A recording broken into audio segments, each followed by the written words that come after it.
Good morning every ಕೂಡ ಕೀರ್ತನೆಗಳು 100ಕ್ಕೆ ನಾವು ಪ್ರತಿವೇದ ತಿಳಿಸ್ಕೊಂಡು ಹೋಗ್ತೇವೆ. Standard turn your Bibles to Psalms 100. 100ನೇ ಕೀರ್ತನೆಗೆ ನಾವು ಹತ್ತಿರ ತಿಳಿಸ್ಕೋಣ.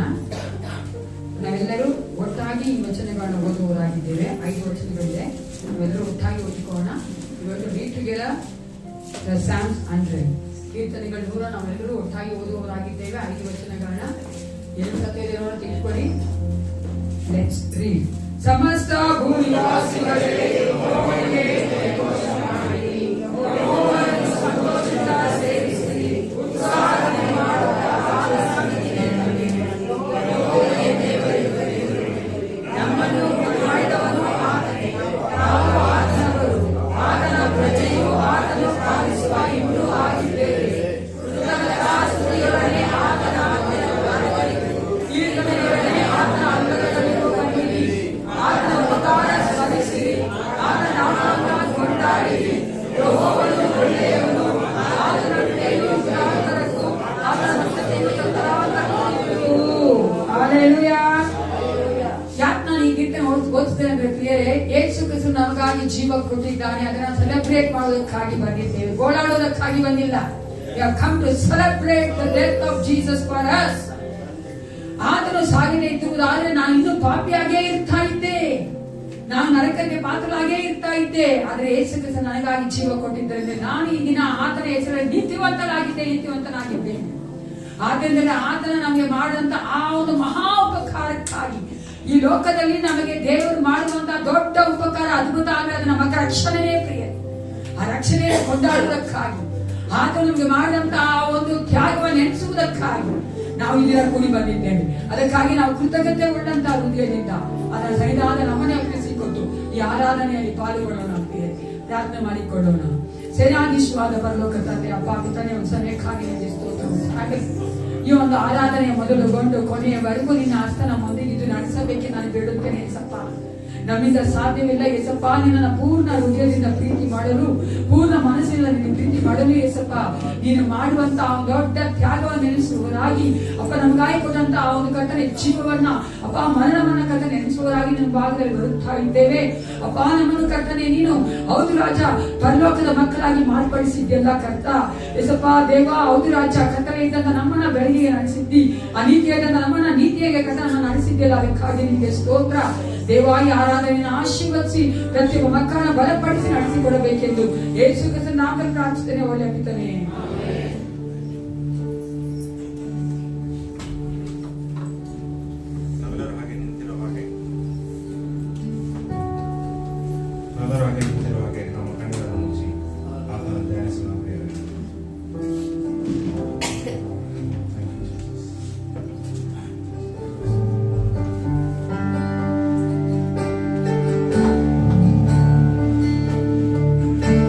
You turn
ಕರ್ತನ ಸನ್ನಿಧಿಯಲ್ಲಿ ಯಾವಾಗಲೂ ಸಂತೋಷವಾಗಿರಬೇಕು ಪ್ರಿಯರೇ. ನಾವೆಲ್ಲರೂ ಕುತ್ಕೊಂಡು ಮತ್ತೊಂದು ಆಟವನ್ನು ಘನಪಡಿಸೋಣ ಪ್ರಿಯರೇ.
ಏನನ್ನ ನಂಬೇಕು ನಾವು? ಕರ್ತನು ಮಾಡಿದ ತ್ಯಾಗವನ್ನು ನೆನೆಸ್ಬೇಕು, ಆತನು ಮಾಡಿದ ಉಪಕಾರನ ನೆನೆಸ್ಬೇಕು. ಏನ್ ಮಾಡಿದ ನಮಗಾಗಿ? ತನ್ನ ಪ್ರಾಣವನ್ನು ಕೊಟ್ಟಿದ್ದಾನೆ. ಆತ ನಮಗಾಗಿ ಎಲ್ಲವನ್ನು ಸಹಿಸಿಕೊಂಡಿದ್ದಾನೆ, ಎಲ್ಲವನ್ನು ಮಾಡಿದಾನೆ, ಎಲ್ಲ ಮಾಡಿ ಮುಗಿಸಿ ತೀರ್ಥ ಹೇಳಿದ ದೇವರು ನಮ್ಮ ಕರ್ತನ ದೇವರು. ಅಂತ ದೇವರು ಮಾಡಿ ಕೊಂಡೋಡವರಿಗೆ ಮತ್ತೊಂದು ಮಾಡಿ ಗಣಪಡಿಸಿದ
ಹಲ್ಲೆಲೂಯಾ.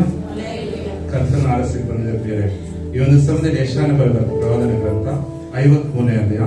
ಯಾರಾದರೂ ಒಬ್ರು ಸ್ಪಷ್ಟವಾಗಿ ಜೋರಾಗಿ 1ರಿಂದ 7ನೇ ವಚನ ಓದಬೇಕಂತ ಕೇಳ್ಕೊಳ್ತೇನೆ ಪ್ರಿಯರೇ.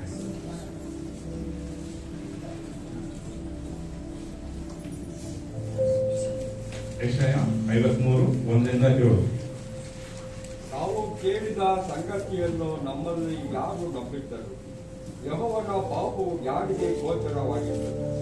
ಒಳನೆಲದಲ್ಲಿ ಬೇರಿನಿಂದ ಹೊರಡುವ ಅಂಗುರದಂತೆಯೂ ಬುಡದಿಂದ ಹೊಡೆಯುವ ಚಿಗುರಿನ ಹಾಗೂ ಅವನು ಯೆಹೋವನ ದೃಷ್ಟಿಯಲ್ಲಿ ಬೆಳೆದನು. ಅವನಲ್ಲಿ ಯಾವ ಅಂದಚಂದಗಳು ಇರಲಿಲ್ಲ. ನಾವು ಅವನನ್ನು ನೋಡತಕ್ಕ ಯಾವ ಲಕ್ಷಣವೂ ಕಾಣಲಿಲ್ಲ. ಅವನು ಧಿಕ್ಕರಿಸಲ್ಪಟ್ಟವನು, ಮನುಷ್ಯರು ಸೇರಿಸಿಕೊಳ್ಳದವನು, ಸಂಕಷ್ಟಗೊಳಗಾದವನು, ವ್ಯಾಧಿ ಪೀಡಿತನು, ಜನರ ಮುಖವನ್ನು ಓರೆ ಮಾಡಿಕೊಳ್ಳುವ ಧಿಕ್ಕಾರಕ್ಕೆ ಒಳಗಾದವನು ಆಗಿದ್ದನು. ನಾವು ಅವನನ್ನು ಲಕ್ಷ್ಯಕ್ಕೆ ತರಲಿಲ್ಲ. ನಿಜವಾಗಿಯೂ ನಮ್ಮ ಸಂಕಷ್ಟಗಳನ್ನು ಅನುಭವಿಸಿದನು. ಅವನ ಮೊತ್ತ ಹೊರೆಯು ನಮ್ಮ ಸಂಕಟವೇ ಹೌದು.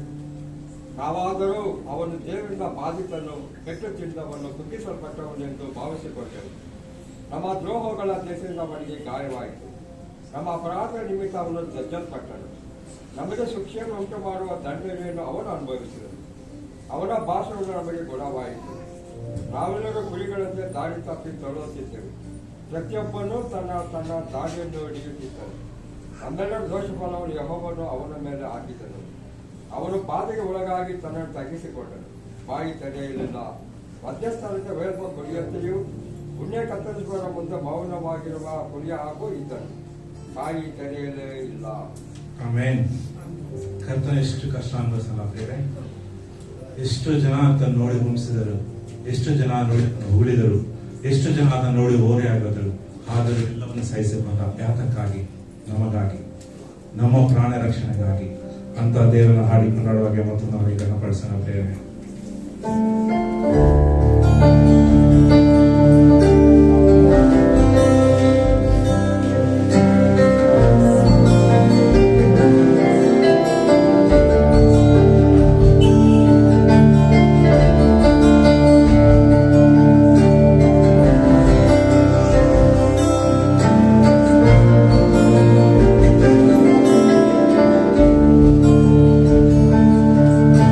Amen.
ಈ ಒಂದು ಸಮಯದಲ್ಲಿ ಕರ್ತನು ಮಾಡಿದ ನಮಗಾಗಿ ಎಲ್ಲ ತ್ಯಾಗವನ್ನು ಎನಿಸಿ ಆತನ ಕೃತಜ್ಞತೆ ಸಲ್ಲಿಸುವಾಗೆ ಆತನ ಕೃತಜ್ಞತೆ ಸಲ್ಲಿಸೋಣ ಪ್ರಿಯ. ಹಾಗೆ ಉದಯಗಳು ಸಲ್ಲಿಸಬೇಕಂತ ಕೇಳ್ಕೊಳ್ತೇನೆ ಪ್ರಿಯ.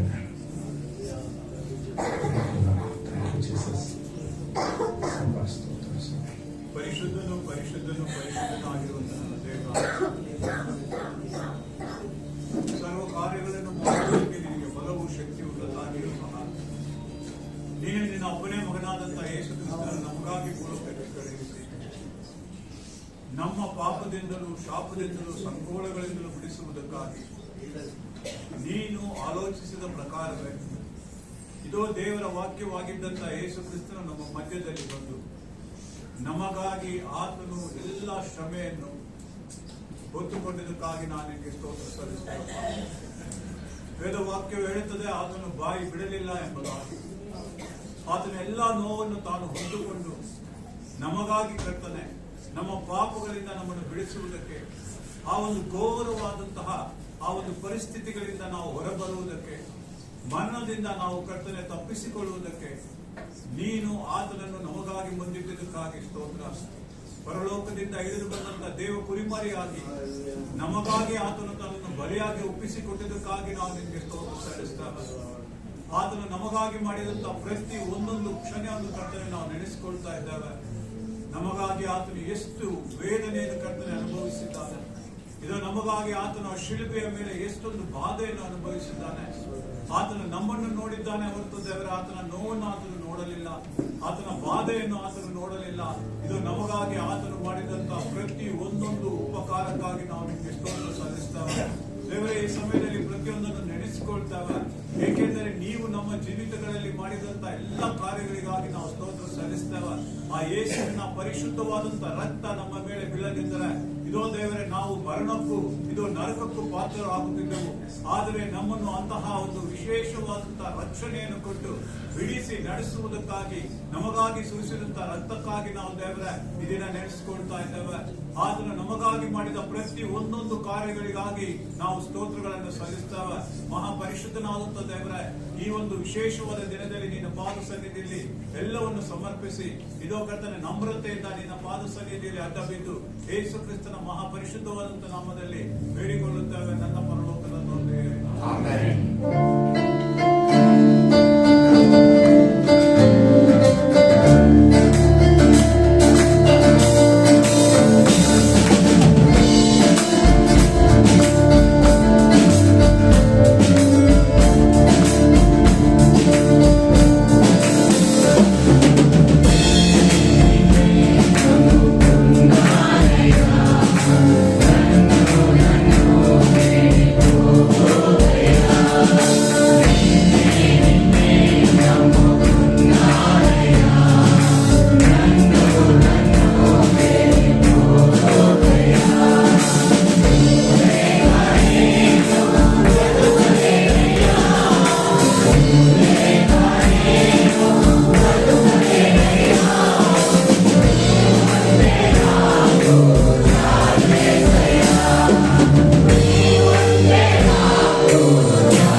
ಶಿಲುಬೆ ಮೇಲೆ ನಮಗಾಗಿ ಆತನ ಚಂಚಲಪಟ್ಟನು, ಜಡಿಯಲ್ಪಟ್ಟನು.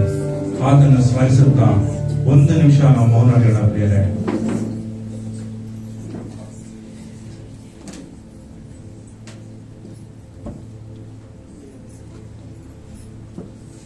ಈ ಒಂದು ಸಮಯದಲ್ಲಿ ನಾವೆಲ್ಲರೂ ಬಾಯಿಗಳನ್ನು ತೆರೆದು ಆತನಿಗೆ ಕೃತಜ್ಞತೆ ಸಲ್ಲಿಸೋಣ.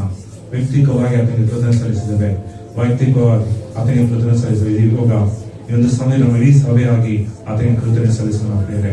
ನಾವೆಲ್ಲರೂ ಬಾಯಿ ತೆರೆದು ಕೃತಜ್ಞತೆ ಸಲ್ಲಿಸೋಣ. ಹಾಲೆಲೂಯಾ, ಹಾಲೆಲೂಯಾ, ಸ್ತೋತ್ರ, ಸ್ತೋತ್ರ. ಪರಿಶುದ್ಧ ದೇವರೇ, ಮಹೋನ್ನತನೇ, ಉನ್ನತ ದೇವರೇ, ಅದ್ಭುತ ದೇವರೇ, ಸರ್ವ ಸೃಷ್ಟಿಗೆ ಯಜಮಾನ ದೇವರೇ, ನಿಮಗೆ ಸ್ತೋತ್ರವಾಗಿ ಕರ್ತನೇನು ಒಳ್ಳೆಯವನು, ನಿನ್ನ ಮಕ್ಕಳಿಗೆ ಯಾವಾಗ ಒಳ್ಳೆಯದನ್ನು ಮಾಡ್ತೀವಿ ಅದಕ್ಕಾಗಿ ಸ್ತೋತ್ರ ಸ್ವಾಮಿ. ಪರಿಶುದ್ಧ ದೇವ, ಮಹೋನ್ನತ ದೇವ, ನಾವು ಗಾಯಿ ಕರ್ತನೆ ನಿನ್ನ ಒಬ್ಬನೇ ಮಗನನ್ನು ನಡೆಸಿದ ಕರ್ತನೆ. ಕರ್ತನೆ ಒಂದು ಶಿಲುಬೆಯಲ್ಲಿ ಕೂತು ನಮ್ಮ ಗಾಯಿ ಕರ್ತನೆ ಎಲ್ಲವನ್ನು ನಮಗಾಗಿ ಎಲ್ಲವನ್ನು ಕರ್ತನೆ ದೇವರು ನಮಗೆ ಸ್ತೋತ್ರವಾಗಿ ಕರ್ತನೆ. ತಂದೆ ಅದರಲ್ಲಿ ಎಷ್ಟು ಒಳ್ಳೆಯ ಕರ್ತನೆ ಸಮಾಜ ಉಪಕಾರಕ್ಕಾಗಿ ನಿಮಗೆ ಸ್ತೋತ್ರ ಸಲ್ಲಿಸುತ್ತೇನೆ. ಅಪ್ಪ ದೇವ ಮಾಡುವ ಸಮಯದಲ್ಲಿ ಈ ನಮ್ಮ ಮನೆಯಲ್ಲಿ ಅಪ್ಪ ಒಂದು ಸಮಯದಲ್ಲಿ ಸ್ತೋತ್ರ ಅಂತ ಸ್ತೋತ್ರವಾಗಿ ತಂದೆ ದೇವರಿಗೆ ಸ್ತೋತ್ರವಾಗಿ ಮಹೋನ್ನತ ದೇವರಿಗೆ ಸ್ತೋತ್ರವಾಗಿ ಸ್ತೋತ್ರ ಸ್ತೋತ್ರ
ಭಾರವಾದ ಶಿಲುಬೆಯನ್ನು ಕೆಳಗಿಳಿಸಲಿಲ್ಲ, ಚೂಪಾದ ಮೊಳೆಗಳನ್ನು ಬೇಡವೆನ್ನಲಿಲ್ಲ. ಭಾರವಾದ ಶಿಲುಬೆಯನ್ನು ಕೆಳಗಿಳಿಸಲಿಲ್ಲ, ಚೂಪಾದ ಮೊಳೆಗಳನ್ನು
ನಮಗಾಗಿ ಎಲ್ಲವನ್ನು ಸಹಿಸಿಕೊಂಡಿದ್ದೀನಿ ಕರ್ತನೆ.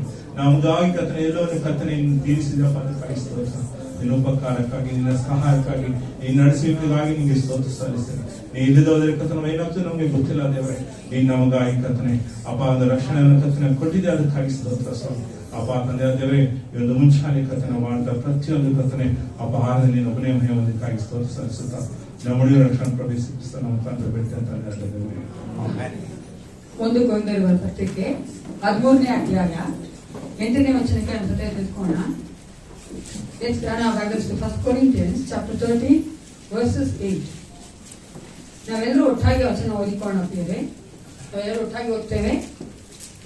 ಪ್ರೀತಿಯೇ ಎಂದಿಗೂ ಬಿಟ್ಟು ಹೋಗುವುದಿಲ್ಲ.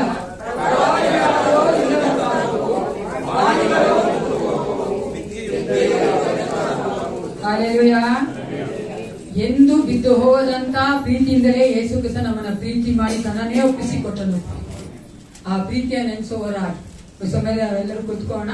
ಸಂಡೇ ಸ್ಕೂಲ್ ಇಲ್ಲ, ಸಂಡೇ ಸ್ಕೂಲ್ ಮಕ್ಕಳಿಗೆ ಕುತ್ಕೋಬೇಕು. ಇದೇ ನಾವು ಕಾಣಿಕೆ ಸಹ ತೆಗೆದುಕೊಳ್ಳೋದಿಲ್ಲ. Special days we are not going to take the offering.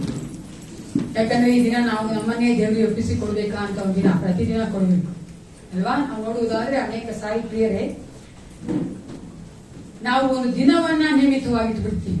ಆ ದಿನಕ್ಕೆ ಮಾತ್ರ ನಾವು ಪ್ರಾಮುಖ್ಯತೆ ಕೊಡ್ತೀವಿ, ಆ ದಿನದಲ್ಲಿ ಮಾತ್ರ ನೆನೆಸ್ಕೊಳ್ತೇವೆ. ಆ ರೀತಿಯ ಗಂಡ ಪ್ರಿಯರೇ, ಈ ದಿನವೂ ಸಹ ಯೇಸು ಕ್ರಿಸ್ತನು ಜೀವವುಳ್ಳವನಾಗಿದ್ದಾನ, ಜೀವಿಸುವಾತನಾಗಿದ್ದಾನ. ಜೋರಾಗಿ. But we celebrate the death of Jesus today, but today also is living. ಅದನ್ನ ನಾವು ಚೆನ್ನಾಗಿ ತಿಳ್ಕೊಳ್ಬೇಕು. ಮರಣವನ್ನ ನಾವು ಯಾವಾಗ ಹೆಚ್ಚಾಗಿ ನೆನ್ಸ್ಕೊಳ್ಬೇಕು ಗೊತ್ತಾ? ಇವತ್ತು ನೆನ್ಸ್ಕೋಬಾರ್ದು ಅಂತ ಹೇಳ್ತಾ ಇಲ್ಲ, ಹೆಚ್ಚಾಗಿ ನೆನ್ಸ್ಕೋಬೇಕು. ಯಾವತ್ತು ಗೊತ್ತಾ?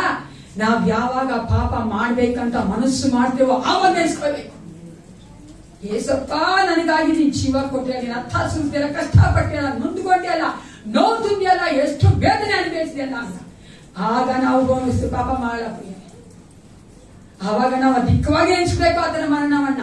ಆತನಿಗೆ ಅವಿಧೇಯರಾಗಬೇಕಾದ್ರೆ, ಆತನ ಏಟನ್ನ ಕೇಳದಂತೆ ಇರಬೇಕಾದ್ರೆ, ಆತನಿಗೆ ಮೆಚ್ಚುಗಾಗಿ ನಡೆದೇ ಇರಬೇಕಾದ್ರೆ, ಆತನಿಗೆ ವಿರುದ್ಧವಾಗಿ ಹೋಗ್ಬೇಕಾದ್ರೆ ನಾವು ಮಾಡ್ಬೇಕಾದ ಕಾರ್ಯಗಳು. ಆಗ ನಾವು ವಿಶ್ವಾಸಿ ಆದವರು ಪರಿಶುದ್ಧತೆಗೆ ಅಧಿಕವಾಗಿ ಪ್ರಾಮುಖ್ಯತೆ ಕೊಡ್ತೇವೆ. ಯಾಕೆ ಹೇಳಿ? ನಾವು ಆತನ ಮರಣವನ್ನು ನೆನೆಸ್ತಾ ಇದ್ದೇವಲ್ಲ.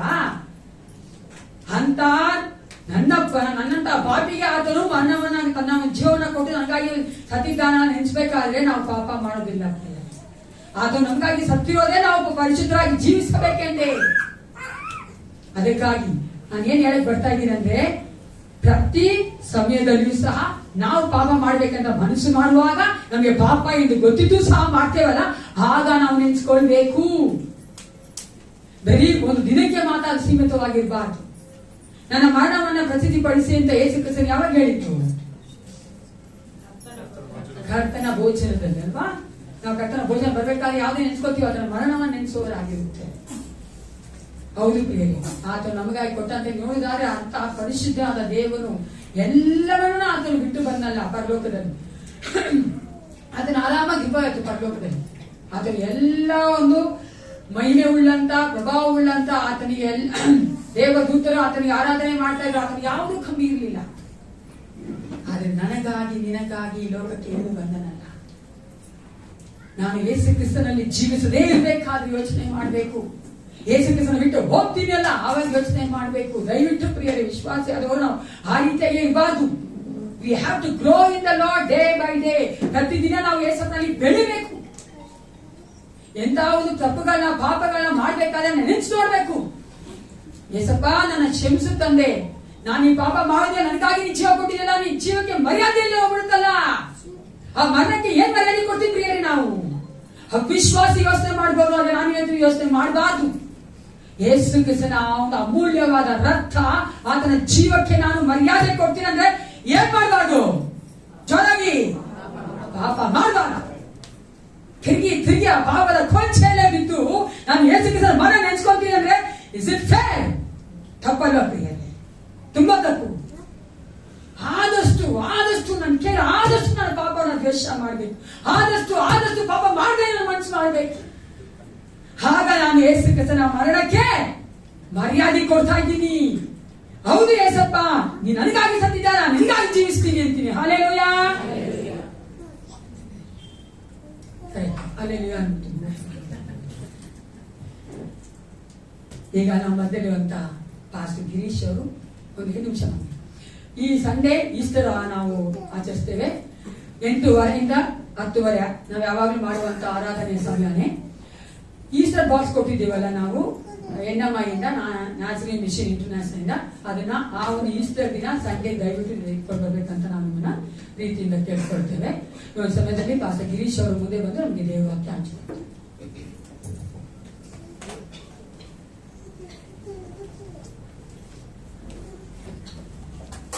Hallelujah, hallelujah. ಎಲ್ಲರೂ ಚೆನ್ನಾಗಿದ್ದೀರಾ? ಚೆನ್ನಾಗಿದ್ದೀರಾ? ನಗ್ತಾ ಹೇಳ್ರಿ. ಇವತ್ತು ದುಃಖ ಪಡೋ ದಿನ, ಸಂತೋಷ ಪಡೋ ದಿನ? ನಿಜವಾಗ್ಲು ಮತ್ತೆ ಯಾಕೆಲ್ಲ ದುಃಖ ಕೂತಿದ್ದೀರಾ? ಓಕೆ, ಇವತ್ತು ಸಂತೋಷ ಪಡೋ ದಿನ. ಯಾಕೆ ನಾವು ಸಂತೋಷ ಪಡ್ತಾ ಇದ್ದೀವಿ? ಯೇಸು ಸ್ವಾಮಿ ತನ್ನ ಜೀವವನ್ನ ನಮಗಾಗಿ ಕೊಟ್ಟು ನಮ್ಮನ್ನ ಜೀವಿಸುವ ಹಾಗೆ ಮಾಡಿದ. ಯೇಸು ಸ್ವಾಮಿ ತನ್ನ ಜೀವವನ್ನ ನಮಗಾಗಿ ಕೊಟ್ಟು ನಮ್ಮನ್ನ ಜೀವಿಸುವ ಹಾಗೆ ಮಾಡಿದ್ದಾರೆ. ಲೋಕದಲ್ಲಿ ಜನ ವಿಧ ವಿಧವಾಗಿ ಈ ದಿನವನ್ನ ಆಚರಿಸ್ತಾರೆ, ಸೆಲೆಬ್ರೇಟ್ ಡಿಫರೆಂಟ್ಲಿ. ಆದ್ರೆ ಇವತ್ತು ನಿಜವಾದ ಕ್ರೈಸ್ತರು, ಸತ್ಯವೇದವನ್ನ ನಂಬುವಂತ ಕ್ರೈಸ್ತರು, ಸತ್ಯವೇದವನ್ನ ಪಾಲಿಸುವಂತ ಕ್ರೈಸ್ತರು, ಸತ್ಯವೇದದ ತಾತ್ಪರ್ಯಗಳನ್ನ ತಿಳಿದುಕೊಂಡಂತ ಕ್ರೈಸ್ತರು ಈ ದಿನವನ್ನ ಸಂತೋಷ ದಿನವಾಗಿ ಆಚರಿಸಬೇಕು. ಯಾಕೆ ಗೊತ್ತಾ? ದೇವರ ಯೋಜನೆ ಅಂತ್ಯಗೊಂಡಂತ ದಿನ ಇದು. The God's plan is accomplished on this day. ಅಂದ್ರೆ ಏನು? ದೇವರು ತನ್ನ ಪ್ರೀತಿಯುಳ್ಳ ಜನರನ್ನ, ತಾನು ಸೃಷ್ಟಿ ಮಾಡಿದಂತ ಆ ಒಂದು ಆದಾಮ ಅವ್ವ ಅವರಿಂದ ಉಂಟಾಗುವಂತ ಜನಾಂಗವನ್ನ ಪಾಪದಿಂದ ಬಿಡಿಸ್ಲಿಕ್ಕಾಗಿ ಒಂದು ಯೋಜನೆಯನ್ನ ಮಾಡಿಕೊಂಡನು. ಆ ಯೋಜನೆ ಅಂತ್ಯವಾದಂತ ದಿನ ಇವತ್ತು ಅಲ್ವಾ? ಅದಕ್ಕೋಸ್ಕರವಾಗಿ ನಾವು ಸಂತೋಷ ಪಡಬೇಕು. ಎಷ್ಟು ಜನ ಇಲ್ಲಿ ಮನೆ ಕಟ್ಟಿದ್ದೀರಾ? ಕೈ ಎತ್ತಿ. ಮನೆ ಕಟ್ಟಿ ಕಂಪ್ಲೀಟ್ ಆಗಿ ಮನೆಯೊಳಗೆ ಹೋದ್ಮೇಲೆ ನಿಮ್ಗೆ ಸಂತೋಷ ಆಗುತ್ತಾ ಇಲ್ವಾ? ನೀವು ಎಷ್ಟು ಪ್ರಯಾಸ ಪಟ್ಟಿದ್ರೆ ಆ ಪ್ರಯಾಸಗಳೆಲ್ಲ ನಾವು ಮರ್ತೋಗ್ತೀವಿ. ಯಾಕಂತ it is accomplished, it is finished. ದೇವರು ತನ್ನ ಪ್ರೀತಿಯನ್ನ ವ್ಯಕ್ತಪಡಿಸಲಿಕ್ಕೋಸ್ಕರವಾಗಿ ಈ ದಿನವನ್ನ ನೇಮಿಸಿದ. Hallelujah, hallelujah. ಹಾಗಾದ್ರೆ ಲೋಕದಲ್ಲಿ ಇದನ್ನ ತುಂಬಾ ಜನ ತುಂಬಾ ರೀತಿಯಾಗಿ ಆಚರಿಸ್ತಾರೆ. ಆಚರಣೆ ಮಾಡ್ಬೇಕಾದ್ರೆ ಯೇಸು ಸ್ವಾಮಿ ಮಾತಾಡಿದಂತ ಆ ಕೊನೆಯ ಮಾತುಗಳನ್ನ ಧ್ಯಾನ ಮಾಡ್ತಾರಲ್ವಾ? ಆದ್ರೆ ಈ ದಿನ ನಾವು ಅದನ್ನ ಮಾಡಲ್ಲ. ತುಂಬಾ ಜನ ಏನ್ ಹೇಳ್ತಿದ್ದಾನೆ ಗಿರೀಶ್, ಅದನ್ನ ತಾನೇ ನಾವು ಕೇಳಿಸ್ಕೊಳ್ಬೇಕು. ಇಲ್ಲ, ಇವತ್ತು ನಾವು ಧ್ಯಾನ ಮಾಡೋದು ಶಿಲುಬೆ. Hallelujah, hallelujah. ಇವತ್ತು ಎಷ್ಟು ಜನ ಬೆಳಗ್ಗೆ ಎದ್ದಾಗ ಯಾವ ಕಲರ್ ಬಟ್ಟೆ ಹಾಕೋಬೇಕು ಅಂತ ಕನ್ಫ್ಯೂಸ್ ಆಯ್ತು?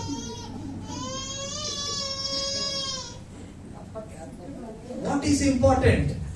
ವೈಟ್ ಹಾಕೋಬೇಕಾ, ಬ್ಲಾಕ್ ಹಾಕೋಬೇಕಾ, ರೆಡ್ ಹಾಕೋಬೇಕಾ? ಎಷ್ಟು ಜನ ಗೂಗಲ್ ಮಾಡಿದ್ರಿ? ನಗ್ತಾರ ನೋಡಿದ್ರೆ ಗೊತ್ತಾಗುತ್ತೆ ಎಷ್ಟೋ ಜನ ಗೂಗಲ್ ಮಾಡಿದೀರ ನೀವು ಅಂತ. ಯಾವ ಬಟ್ಟೆ ಹಾಕೊಂಡ್ರೆ ಏನ್ರಿ? ಯೇಸು ಸ್ವಾಮಿ ನಮಗೆ ರಕ್ಷಣಾ ವಸ್ತ್ರವನ್ನು ಕೊಟ್ಟಿದ್ದಾನೆ ಇವತ್ತು. ಯಾವ ಬಣ್ಣ ನಮ್ಗೆ ಏನು ವ್ಯತ್ಯಾಸ ತರಲ್ಲ. ಯಾಕೆ ಗೊತ್ತಾ? ರಕ್ಷಣಾ ವಸ್ತ್ರವನ್ನ ದೇವರು ನಮಗೆ ಕೊಟ್ಟಿದ್ದಾನೆ. ಈ ಟೆನ್ಷನ್ ನನಗೂ ಇತ್ತು. ನೆನ್ನೆ ಬೆಳಗ್ಗೆ ಪ್ರೇಯರ್ ಮಾಡ್ಬೇಕಾದ್ರೆ ದೇವ್ರು ಹೇಳಿದ್ರು, ನಿನ್ನ ರಕ್ಷಣಾ ವಸ್ತ್ರ ಕೊಟ್ಟಿದ್ದೀನಿ, ಯಾವ ಕಲರ್ ಹಾಕೊಂಡ್ರೆ ಏನ್ ನಿನಗೆ ಅಂತ. ಹಾಲೆಲೂಯಾ. ನಿಮ್ ಪಕ್ಕದಲ್ಲಿರೋರ್ಗೆ ಹೇಳ್ರಿ, ಶಿಲುಬೆ ನನ್ನ ಗುರುತು. ಹೇಳಿದ್ರ? ಇನ್ನೊಂದ್ಸರಿ ಹೇಳಿ, ಮಕ್ಕಳೆಲ್ಲ ಹೇಳ್ರಿ. ಯಾಕೆ ಶಿಲುಬೆ ನಮ್ಮ ಗುರುತಾಗಿದೆ ಅನ್ನೋದನ್ನೇ ಇವತ್ತು ನಾವು ತಿಳ್ಕೊಳ್ಳೋಣ. ನಮ್ಮ ಸತ್ಯವೇದಗಳನ್ನ 1 ಕೊರಿಂಥ 1ನೇ ಅಧ್ಯಾಯ 18ನೇ ವಚನಕ್ಕೆ ನಮ್ಮ ಸತ್ಯವೇದಗಳನ್ನ ತಿಳಿಸ್ಕೊಳ್ಳೋಣ. 1 ಕೊರಿಂಥ 1ನೇ ಅಧ್ಯಾಯದ 18ನೇ ವಚನವನ್ನ ಯಾರಾದ್ರೂ ಜೋರಾಗಿ ಎಲ್ಲರೂ ಕೇಳಿಸೋ ತರ ಓದ್ರಿ. ಶಿಲುಬೆಯ ವಿಷಯವಾದ ಮಾತು ನಾಶನ ಮಾರ್ಗದಲ್ಲಿರುವವರಿಗೆ ಮಾತಾಗಿದೆ, ರಕ್ಷಣೆಯ ಮಾರ್ಗದಲ್ಲಿರುವ ನಮಗಾದರೂ ದೇವರ ಶಕ್ತಿಯಾಗಿದೆ. ಇಲ್ಲಿ ದೇವರ ವಾಕ್ಯ ಹೇಳುತ್ತೆ, ಶಿಲುಬೆಯ ವಿಷಯವಾದ ಮಾತು ನಾಶನದ ಮಾರ್ಗದಲ್ಲಿರುವವರಿಗೆ ಹುಚ್ಚು ಮಾತಾಗಿದೆ, ರಕ್ಷಣೆಯ ಮಾರ್ಗದಲ್ಲಿರುವ ನಮಗಾದರೂ ದೇವರ ಶಕ್ತಿ ಆಗಿದೆ. ಹಾಗಾದ್ರೆ ಶಿಲುಬೆ ನಮಗೆ ಒಂದು ಶಕ್ತಿ ಆಗಿದೆ. ಈ ಶಿಲುಬೆ ಕುರಿತಾಗಿ ನಾನು ಮಾತಾಡ್ತಾ ಇಲ್ಲ, ಆಯ್ತಾ? ಇವತ್ತು ಕ್ರೈಸ್ತರು ಅಂತ ಹೇಳುವಾಗ ಅವರಿಗಿರುವಂತ ಒಂದು ಚಿಹ್ನೆ, ಒಂದು ಸಿಂಬಲ್ ಕ್ರಾಸ್ ಅಲ್ವಾ? ಶಿಲುಬೆ ಕ್ರೈಸ್ತರ ಒಂದು ಚಿಹ್ನೆ ಆಗಿದೆ. ಹಾಗಾದ್ರೆ ಆ ಚಿಹ್ನೆ ಬಗ್ಗೆ ನಾನು ಮಾತಾಡ್ತಾ ಇಲ್ಲ, ಬದಲಾಗಿ ಆ ಶಿಲುಬೆ ನಮಗೆ ಕೊಟ್ಟಂತ ಬಲದ ಬಗ್ಗೆ ನಾನು ಮಾತಾಡ್ತಾ ಇದ್ದೀನಿ. ಶಿಲುಬೆ ಎಷ್ಟು ಜನಕ್ಕೆ ಬಲ ಕೊಟ್ಟಿದೆ? ಡೌಟ್ ಅಲ್ಲಿ ಸ್ವಲ್ಪ ಜನ ಕೈ ಎತ್ತವ್ರೆ. ಶಿಲುಬೆ ನಮಗೆ ಬಲ ಕೊಟ್ಟಿದೆ. ಯಾಕೆ ಗೊತ್ತಾ? ನಾಶನದ ಮಾರ್ಗದಲ್ಲಿರುವವರಿಗೆ ಅದು ಹುಚ್ಚು ಮಾತಾಗಿದೆ. ರಕ್ಷಣೆಯ ಮಾರ್ಗದಲ್ಲಿರುವಂತ ನಮಗೆ ಅದು ದೇವರ ಶಕ್ತಿ ಆಗಿದೆ. ಹೇಗೆ ದೇವರ ಶಕ್ತಿ ಆಗಿದೆ? ಸ್ವಲ್ಪ ನಾವು ಹಿಸ್ಟ್ರಿ ಹೋದ್ರೆ, ರೋಮ್ ಗವರ್ಮೆಂಟ್ ಅಲ್ಲಿ ಶಿಲುಬೆ ಅಥವಾ ಕ್ರಾಸ್ ಅನ್ನೋದು ಯಾವ ಪನಿಷ್ಮೆಂಟ್ ಗೊತ್ತಾ? ಯಾರಾದ್ರೂ ಒಬ್ಬ ವ್ಯಕ್ತಿ ಅಥಾರಿಟೀಸ್ಗೆ ಅಂದ್ರೆ ಅಧಿಕಾರಕ್ಕೆ ವಿರೋಧವಾಗಿ ನಿಂತ್ಕೊಂಡಾಗ ಮಾತ್ರನೇ ಅವನ್ನ ಶಿಲುಬೆಗೆ ಹಾಕಬೇಕು ಅಂತ ಕನ್ಸಿಡರ್ ಮಾಡ್ತಾ ಇದ್ರು. ಅಂದ್ರೆ ಏನು? ಯಾರಾದ್ರೂ ರೋಮ್ ಸರ್ಕಾರದ ವಿರುದ್ಧವಾಗಿ ನಿಂತ್ಕೊಂಡ್ರೆ ಅವನು ಮರಣಕ್ಕೆ ಅರ್ಹವಾದಂತ ವ್ಯಕ್ತಿ. ಆಗಿನ ಕಾಲದಲ್ಲಿ ಅನೇಕ ರೀತಿಯಾದ ಮರಣ ದಂಡನೆಗಳಿತ್ತು. ಈಗ ನಾವು ನೋಡುವ ಹಾಗೆ ಅವಾಗ್ಲೂ ಕೂಡ ನೇಣು ಹಾಕಿ ಅಥವಾ ನೇಣಿಗೆ ಅವರನ್ನ ಹಾಕಿ ಸಾಯಿಸ್ತಾ ಇದ್ರು, ಕಲ್ಲೊಡೆದು ಸಾಯಿಸ್ತಾ ಇದ್ರು. ಆದ್ರೆ ಶಿಲುಬೆ ಅನ್ನೋದು ಮಾತ್ರ the ultimate punishment that human can get. ಒಬ್ಬ ವ್ಯಕ್ತಿ ಪಡೆಯಬಹುದಾದಂತ ಅತ್ಯುನ್ನತವಾದ ಶಿಕ್ಷೆ ಅದು ಶಿಲುಬೆಯ ಶಿಕ್ಷೆಯಾಗಿತ್ತು. ಹಾಗಾದ್ರೆ ಯೇಸು ಸ್ವಾಮಿ ಆ ಒಂದು ಘೋರ ಅತ್ಯುನ್ನತವಾದ ಶಿಕ್ಷೆಯನ್ನ ಪಡ್ಕೊಂಡನು. ಹಾಗಾದ್ರೆ ಯೇಸು ಸ್ವಾಮಿ ತಪ್ಪು ಮಾಡಿದ್ರ? ಯಾಕೆ ಯೇಸು ಸ್ವಾಮಿ ಆ ಅತ್ಯುನ್ನತ ಘೋರವಾದ ಒಂದು ಶಿಕ್ಷೆಯನ್ನ ಪಡ್ಕೊಂಡ್ರು ಗೊತ್ತಾ? ಆತನು ನನ್ನನ್ನ ನಿನ್ನನ್ನ ಯೋಚನೆ ಮಾಡಿದ್ರಿಂದಲೇ, ನನ್ನ ನಿನ್ನ ಪಾಪಗಳು ಅಷ್ಟು ಘೋರವಾಗಿದ್ದರಿಂದಲೇ ಆ ಅತ್ಯುನ್ನತವಾದ ಒಂದು ಶಿಕ್ಷೆಯನ್ನ ಆತನು ಪಡ್ಕೊಳ್ಬೇಕಾದ ಪರಿಸ್ಥಿತಿ ಬಂತು. ಆ ಶಿಕ್ಷೆಯನ್ನ ನಮಗಾಗಿ ಪಡ್ಕೊಂಡು ನಮಗೆ ಜೀವವನ್ನ ಕೊಟ್ಟಿದ್ದಾನೆ. ಅದಕ್ಕೆ ರಕ್ಷಣೆಯ ಮಾರ್ಗದಲ್ಲಿರುವಂತ ನಮಗೆ ಅದು ದೇವರ ಶಕ್ತಿ ಆಗಿದೆ. ನೀವು ಪೌಲನ ಒಂದು ಗ್ರಂಥಗಳನ್ನ, ಪೌಲನು ಬರೆದಿರುವಂತ ಎಲ್ಲ ಒಂದು ಪತ್ರಿಕೆಗಳನ್ನ ಓದ್ತಾ ಬಂದ್ರೆ ಅವನು ಅನೇಕ ವಿಷಯಗಳ ಬಗ್ಗೆ ಮಾತಾಡ್ತಾನೆ. ಎರಡು ಪ್ರಾಮುಖ್ಯವಾಗಿ ಆತನ ಮಾತಾಡೋದು ಸುವಾರ್ತೆ ಮತ್ತು ಶಿಲುಬೆ. ಪೌಲನಿಗೆ ಗೊತ್ತಿತ್ತು ಶಿಲುಬೆಯ ಮಹತ್ವ ಏನು, ಸುವಾರ್ತೆಯ ಮಹತ್ವ ಏನು. ಅದಕ್ಕೆ ರೋಮದವರಿಗೆ ಹೇಳ್ತಾನೆ, ನಾನು ಸುವಾರ್ತೆಯ ವಿಷಯದಲ್ಲಿ ನಾಚಿಕೊಳ್ಳುವುದಿಲ್ಲ. ಯಾಕೆ? ಅದು ದೇವರ ಬಲ ಸ್ವರೂಪವಾಗಿದೆ. ಆ ಸುವಾರ್ತೆ ಶುರುವಾಗಿದ್ದು ಶಿಲುಬೆಯಲ್ಲಿ. Hallelujah, hallelujah. ಹಾಗಾದ್ರೆ ದೇವರು ತನ್ನ ಬಲವನ್ನ ಹೇಗೆ ತೋರ್ಪಡಿಸಿಕೊಂಡನು ಶಿಲುಬೆಯಲ್ಲಿ? ಆಕ್ಚುಲಿ ನೀವು ಗಮನಿಸಿದ್ರೆ ಅಲ್ಲಿ ಯೇಸು ಸ್ವಾಮಿಯ ಬಲಹೀನತೆ ತೋರ್ಪಡ್ತಾ ಇದೆ ಅಲ್ವಾ? ಆತ ನೋವನ್ನು ಅನುಭವಿಸ್ತಾ ಇದ್ದಾನೆ, ರಕ್ತ ಬರ್ತಾ ಇದೆ, ಬಿಸಿಲು ಆತನನ್ನ ಸುಡ್ತಾ ಇದೆ, ಅವಮಾನಕ್ಕೊಳಗಾಗಿದ್ದಾನೆ, ಶಿಕ್ಷೆಗೊಳಗಾಗಿದ್ದಾನೆ, ಎರಡು ಕೈಗೆ ಕಾಲಿಗೆ ಮೊಳಗಳನ್ನು ಹೊಡೆದಿದ್ದಾರೆ. ಇದು ಯಾವ ಬಲ? ಇದರಿಂದ ದೇವರು ಹೇಗೆ ಬಲವನ್ನ ತೋರಿಸ್ತಾ ಇದ್ದಾನೆ ಅಂತ ನಾವು ಯೋಚನೆ ಮಾಡಿದ್ರೆ, ನೋಡ್ರಿ, ದೇವರು ತನ್ನ ಬಲವನ್ನ ಅನೇಕ ರೀತಿ ತೋರಿಸ್ಕೊಂಡನು. ದೇವರು ಬರೀ ಬಾಯಿ ಮಾತಿನಿಂದ ಇಡೀ ಲೋಕವನ್ನ ಸೃಷ್ಟಿ ಮಾಡಿದ್ರು. ಇದು ದೇವರ ಬಲವನ್ನ ತೋರಿಸ್ತದೆ. ಎಸ್, ದೇವರು ಇಸ್ರಾಯೇಲ್ ಜನರನ್ನ ಕರ್ಕೊಂಡ್ ಬರ್ಬೇಕಾದ್ರೆ ಐಗುಪ್ತ ದೇಶವನ್ನ ಸಂಪೂರ್ಣವಾಗಿ ನಾಶ ಮಾಡಿದ್ರು. ಅದನ್ನ ಕೇಳಿಸ್ಕೊಂಡವರು ಭಯ ಪಡ್ತಾ ಇದ್ರಂತೆ. ಕೆಂಪು ಸಮುದ್ರನ ವಿಭಾಗಿಸಿದನು, ಬಂಡೆಯಿಂದ ನೀರು ಬರುವಂತೆ ಮಾಡಿದನು. ಇದೆಲ್ಲವನ್ನ ಮಾಡಿದ ದೇವರು ತನ್ನ ಬಲವನ್ನು ಈ ರೀತಿಯಾಗಿ ವ್ಯಕ್ತಪಡಿಸಿದನು. ಪರಲೋಕದಿಂದ ಬೆಂಕಿ ಇಳಿದು ಬಂತು. ಇದೆಲ್ಲ ದೇವರ ಬಲವನ್ನು ತೋರಿಸ್ತದಲ್ವಾ? ಹಾಗಾದ್ರೆ ಶಿಲುಬೆ ಹೇಗೆ ದೇವರ ಬಲವನ್ನ ತೋರಿಸ್ತದೆ? ಹೇಗೆ ದೇವರ ಬಲವನ್ನ ತೋರಿಸ್ತದೆ? ಅದೇ ಇವತ್ತು ನಾನು ನಿಮ್ಮೊಟ್ಟಿಗೆ ಮಾತಾಡ್ತಾ ಇರುವಂತದ್ದು. ಶಿಲುಬೆಯ ಬಲ, ಶಿಲುಬೆಯ ಬಲ, the power of cross, the power of cross. ದೇವರು ತನ್ನ ಬಲವನ್ನು ಶಿಲುಬೆಯಲ್ಲಿ ವ್ಯಕ್ತಪಡಿಸ್ತದೆ. ಹೇಗೆ? ನನಗೊಂದು ಕೆಲವು ದಿನಗಳ ಹಿಂದೆ ಒಂದು ಯೋಚನೆ ಬಂತು. ಒಂದು ಯೋಚನೆ ಬಂತು, ಮನುಷ್ಯ ತನ್ನ ಬಲದಿಂದ ಯಾಕೆ ರಕ್ಷಣೆಯನ್ನು ಹೊಂದ್ಕೊಳ್ಳಿಕ್ಕೆ ಸಾಧ್ಯ ಆಗೋದಿಲ್ಲ? ಪ್ರಶ್ನೆ ಅರ್ಥ ಆಯ್ತಾ ನಿಮ್ಗೆ? ಮನುಷ್ಯ ತನ್ನ ಬಲದಿಂದ ರಕ್ಷಣೆಯನ್ನ ಹೊಂದಿಕೊಳ್ಳಿಕ್ಕೆ ಏಕೆ ಸಾಧ್ಯ ಆಗೋದಿಲ್ಲ? ಎಷ್ಟು ಜನ ನಂಬ್ತೀರಾ ರಕ್ಷಣೆಯನ್ನ ನಮ್ಮ ಬಲದಿಂದ ನಾವು ಹೊಂದ್ಕೊಳ್ಳಿಕ್ ಆಗಲ್ಲ ಅಂತ ಹೇಳಿ? ಆಗತ್ತಾ? ಹಾಗಾದ್ರೆ ನಾವು ಒಳ್ಳೆ ಕೆಲಸ ಮಾಡೋದು, ಭಕ್ತಿ ತೋರಿಸೋದು, ಸಭೆಗೆ ಬರೋದು, ಕಾಣಿಕೆ ಕೊಡೋದು, ಆರಾಧನೆ ಮಾಡೋದು, ಡ್ರಮ್ಸ್ ಪ್ಲೇ ಮಾಡೋದು, ಹಾಗಾದ್ರೆ ಇದನ್ನೆಲ್ಲ ಹೇಗೆ ಮಾಡ್ತಾ ಇದೀವಿ ನಾವು? ಆ? ರಕ್ಷಣೆ ಹೊಂದಿರೋದ್ರಿಂದ ಮಾಡ್ತಾ ಇದ್ದೀವಿ. ಹಾಗಾದ್ರೆ ರಕ್ಷಣೆಯನ್ನ ನಮ್ಮ ಕೈಯಲ್ಲಿ ಹೊಂದ್ಕೊಳ್ಳಿಕ್ ಆಗಲ್ಲ ಅಲ್ವಾ? ಲೋಕದಲ್ಲಿ ಈಗಿರೋ ದಿನಮಾನಗಳಲ್ಲಿ ನೀವು ಸೋಷಿಯಲ್ ಮೀಡಿಯಾ ಫಾಲೋ ಮಾಡ್ತಾ ಇದ್ರೆ ಈಗ ಜನ ಜಾಸ್ತಿ ಮಾತಾಡ್ತಾ ಇದ್ದಾರೆ ಅಲ್ವಾ? ಅನೇಕ ಧರ್ಮದವರು ಮಾತಾಡ್ತಾ ಇದ್ದಾರೆ. ಅವ್ರು ಮಾತಾಡ್ತಾ ಇದ್ದಾರೆ ಕರ್ಮ ಮಾರ್ಗ, ಭಕ್ತಿ ಮಾರ್ಗ, ಜ್ಞಾನ ಮಾರ್ಗ, ಈ 3 ಮಾರ್ಗಗಳ ಬಗ್ಗೆ ಮಾತಾಡ್ತಾ ಇದ್ದಾರೆ. ಕೇಳಿಸ್ಕೊಂಡಿದ್ದೀರಾ? ಇನ್ಸ್ಟಾಗ್ರಾಮ್ ರೀಲ್ಸ್ ನೋಡೋದಲ್ಲ, ಸೋಷಿಯಲ್ ಮೀಡಿಯಾ ಏನಾಗ್ತಾ ಇದೆ ತಿಳ್ಕೊಳ್ಳಿ. ಅವ್ರು ಮಾತಾಡ್ತಾ ಇದ್ದಾರೆ ಭಕ್ತಿ ಮಾರ್ಗ, ಜ್ಞಾನ ಮಾರ್ಗ ಮತ್ತೆ ಕರ್ಮ ಮಾರ್ಗ, ಈ 3 ಮಾರ್ಗಗಳಿಂದ ನಾವು ಮುಕ್ತಿ ಹೊಂದ್ಕೊಳ್ಬಹುದು ಅಂತ ಮಾತಾಡ್ತಾ ಇದ್ದಾರೆ. ನಾನು ಏನಕ್ಕೆ ಇದನ್ನ ಸಭೆಯಲ್ಲಿ ಮಾತಾಡ್ತಾ ಇದ್ದೀನಿ ಅಂದ್ರೆ, ನೀವು ಹೋಗಿ ಹೊರಗಡೆ ವಾದ ಮಾಡ್ರಿ ಅಂತ ಹೇಳಕ್ಕಲ್ಲ, ನೀವ್ ಇದನ್ನ ಅರ್ಥ ಮಾಡ್ಕೊಳ್ರಿ. ಕರ್ಮ ಮಾರ್ಗ ಅಂದ್ರೆ ಏನು? ನನ್ನ ಬಲದಿಂದ ನಾನ್ ಮಾಡುವಂತ ಕೆಲವೊಂದು ಕಾರ್ಯಗಳಿಂದ ನಾನು ಮುಕ್ತಿನ ಹೊಂದ್ಕೊಳ್ಬಹುದು. ಜ್ಞಾನ ಮಾರ್ಗ, ದೇವರನ್ನ ತಿಳ್ಕೊಳ್ಳೋದ್ರಿಂದ, ದೇವರನ್ನ ಅರ್ಥ ಮಾಡ್ಕೊಳ್ಳೋದ್ರಿಂದ ನಾನು ಮುಕ್ತಿನ ಹೊಂದ್ಕೊಳ್ಬಹುದು. 3ನೇದಾಗಿ ಭಕ್ತಿ ಮಾರ್ಗ, ದೇವರ ಹತ್ರ ಭಯಭಕ್ತಿಯಿಂದ ನಾವು ಹೋಗೋದ್ರಿಂದ, ದೇವರನ್ನ ಭಯಭಕ್ತಿಯಿಂದ ಸೇವಿಸಿರೋದ್ರಿಂದ ನಾವು ರಕ್ಷಣೆ ಹೊಂದ್ಕೊಳ್ಬಹುದು ಅಥವಾ ಮುಕ್ತಿನ ಹೊಂದ್ಕೊಳ್ಬಹುದು ಅಂತ ಜನ ಮಾತಾಡ್ತಾ ಇದ್ದಾರೆ. ಆದ್ರೆ ಈ 3 ಕಾರ್ಯಗಳು ಮನುಷ್ಯನು ಮಾಡುವಂತ ಕಾರ್ಯಗಳು, ಮನುಷ್ಯನ ಬಲದಿಂದ ಮಾಡುವಂತ ಕಾರ್ಯಗಳು. ಮನುಷ್ಯನು ಸರ್ವಶಕ್ತ ಅಲ್ಲ, ಆದ್ರೆ ದೇವರು ಸರ್ವಶಕ್ತನಾಗಿದ್ದಾನೆ. ದೇವರ ಬಲದಿಂದ ಮಾತ್ರನೇ ಮನುಷ್ಯ ರಕ್ಷಣೆಯನ್ನು ಹೊಂದ್ಕೊಳ್ಳಿಕ್ಕೆ ಸಾಧ್ಯ ಆಗುತ್ತೆ. ಅದನ್ನೇ ದೇವರು ಶಿಲುಬೆಯಲ್ಲಿ ತನ್ನ ಮೊದಲನೇ ಹೆಜ್ಜೆಯನ್ನು ಇಟ್ಟನು, ನಮ್ಮನ್ನ ರಕ್ಷಣೆ ನಡೆಸಲಿಕ್ಕೆ. ಅದೇ ಶಿಲುಬೆಯ ಬಲ, ಅದೇ ದೇವರ ಬಲ. ನಾನು ಹೇಳೋದು ಅರ್ಥ ಆಗ್ತಿದ್ಯಾ? ದೇವರು ಮೊದಲ ಹೆಜ್ಜೆ ಇಟ್ಟನು. ಅರ್ಥ ಮಾಡ್ಕೊಳ್ಳಿ. ನಾವು ಅನೇಕ ಸರಿ ಸತ್ಯವೇದವನ್ನ ಓದಿದೀವಲ್ವಾ? ಆ ಕಡೆಯಿಂದ ಈ ಕಡೆಗೆ, ಈ ಕಡೆಯಿಂದ ಆ ಕಡೆಗೆಲ್ಲ ಓದ್ಬಿಟ್ಟಿದ್ದೀವಿ. ನನ್ಗೊಬ್ರು ಫ್ರೆಂಡ್ ಇದ್ದಾರೆ, ಅವ್ರು ಹೇಳ್ತಾ ಇದ್ರು, ಗಿರೀಶ್, ನಾನು ಬೈಬಲ್ ನ ತುಂಬಾ ಸರಿ ಓದಿದ್ದೀನಿ, ಒಂದು ಆಸೆ ಇದೆ, ಏನಂದ್ರೆ ಬೈಬಲ್ ನ ಉಲ್ಟಾ ಇಟ್ಬಿಟ್ಟು ಓದ್ಬೇಕಂತೆ. ಏನ್ ಪ್ರಯೋಜನ?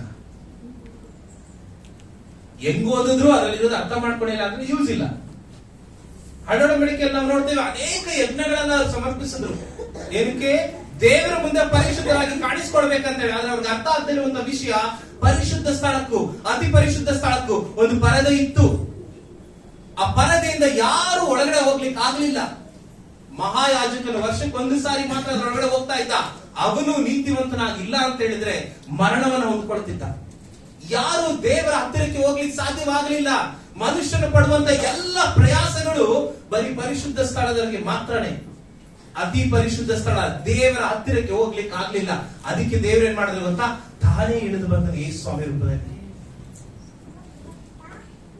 ತನ್ನನ್ನು ತಾನೇ ಯೇಸು ಸ್ವಾಮಿ ರೂಪದಲ್ಲಿ ತೋರಿಸಿಕೊಂಡು ಆ ಶಿಲುಬೆ ಮೇಲೆ ನಮಗಾಗಿ ಮರಣವನ್ನು ಅನುಭವಿಸಿದನು.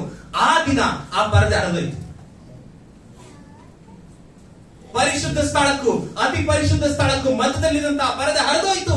ದೇವರೊಟ್ಟಿಗೆ ಮನುಷ್ಯ ಸಂಧಾನವಾದನು. ಅದು ಶಿಲುಬೆಯ ಬಲ.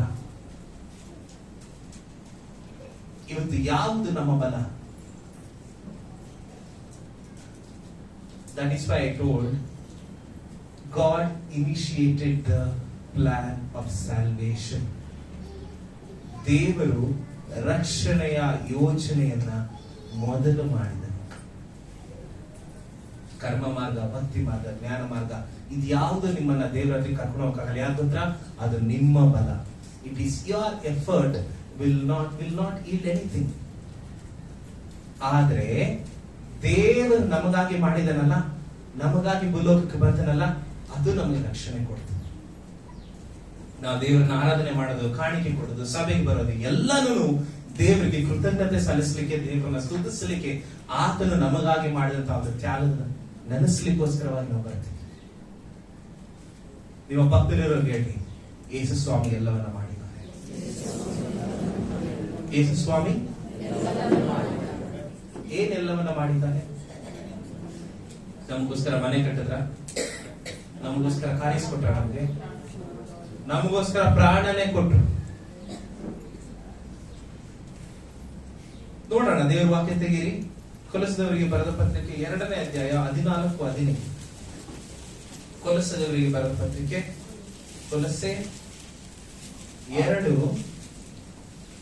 ಆತನು ನಮ್ಮ ಅಪರಾಧಗಳನ್ನು ಕ್ಷಮಿಸಿ ನಮ್ಮ ಮೇಲೆ ದೋಷಾರೋಪಣೆ ಮಾಡಿದಂತಹ ಆಜ್ಞಾರೂಪವಾಗಿದ್ದಂತಹ ಪತ್ರವನ್ನು ಕೆಡಿಸಿ ಅದನ್ನು ಶಿಲುಬೆಗೆ ಜಡಿದು ಮಾಡಿದನು. ಆತನು ದೊರೆತನಗಳನ್ನು, ಅಧಿಕಾರಗಳನ್ನು, ಜನಾಂಗಗಳನ್ನಾಗಿ ಮಾಡಿ ಜಯೋತ್ಸವ ಮಾಡುತ್ತಾನೆ ಎಂಬಂತೆ ಶಿಲುಬೆಯ ಮೇಲೆ ಅವರನ್ನು ಜಯಿಸಲ್ಪಟ್ಟವರನ್ನಾಗಿ ನಡೆಸುತ್ತಾ ತೋರಿಸಿದನು. ನೋಡ್ರಿ ಇಲ್ಲಿ ಹೇಳುತ್ತೆ ಏನಂತ, ಅಪರಾಧಗಳನ್ನ ಕ್ಷಮಿಸಿ ದೋಷಾರೋಪಣೆ ಪಟ್ಟಿಯನ್ನು ಏನ್ ಮಾಡಿದ್ರಂತೆ, ಇಲ್ಲದಂತಾಗ ಮಾಡಿದ್ರಂತೆ. ಇದನ್ನ ನಾವು ಅರ್ಥ ಮಾಡ್ಕೊಳ್ಬೇಕು. ಇಲ್ಲಿ ಸ್ವಲ್ಪ ಸಮಯ ನಾವು ಕಳೆಯೋಣ. ಮೊದಲನೇದಾಗಿ ದೋಷಾರೋಪಣೆ ಅಂದ್ರೆ ಏನು?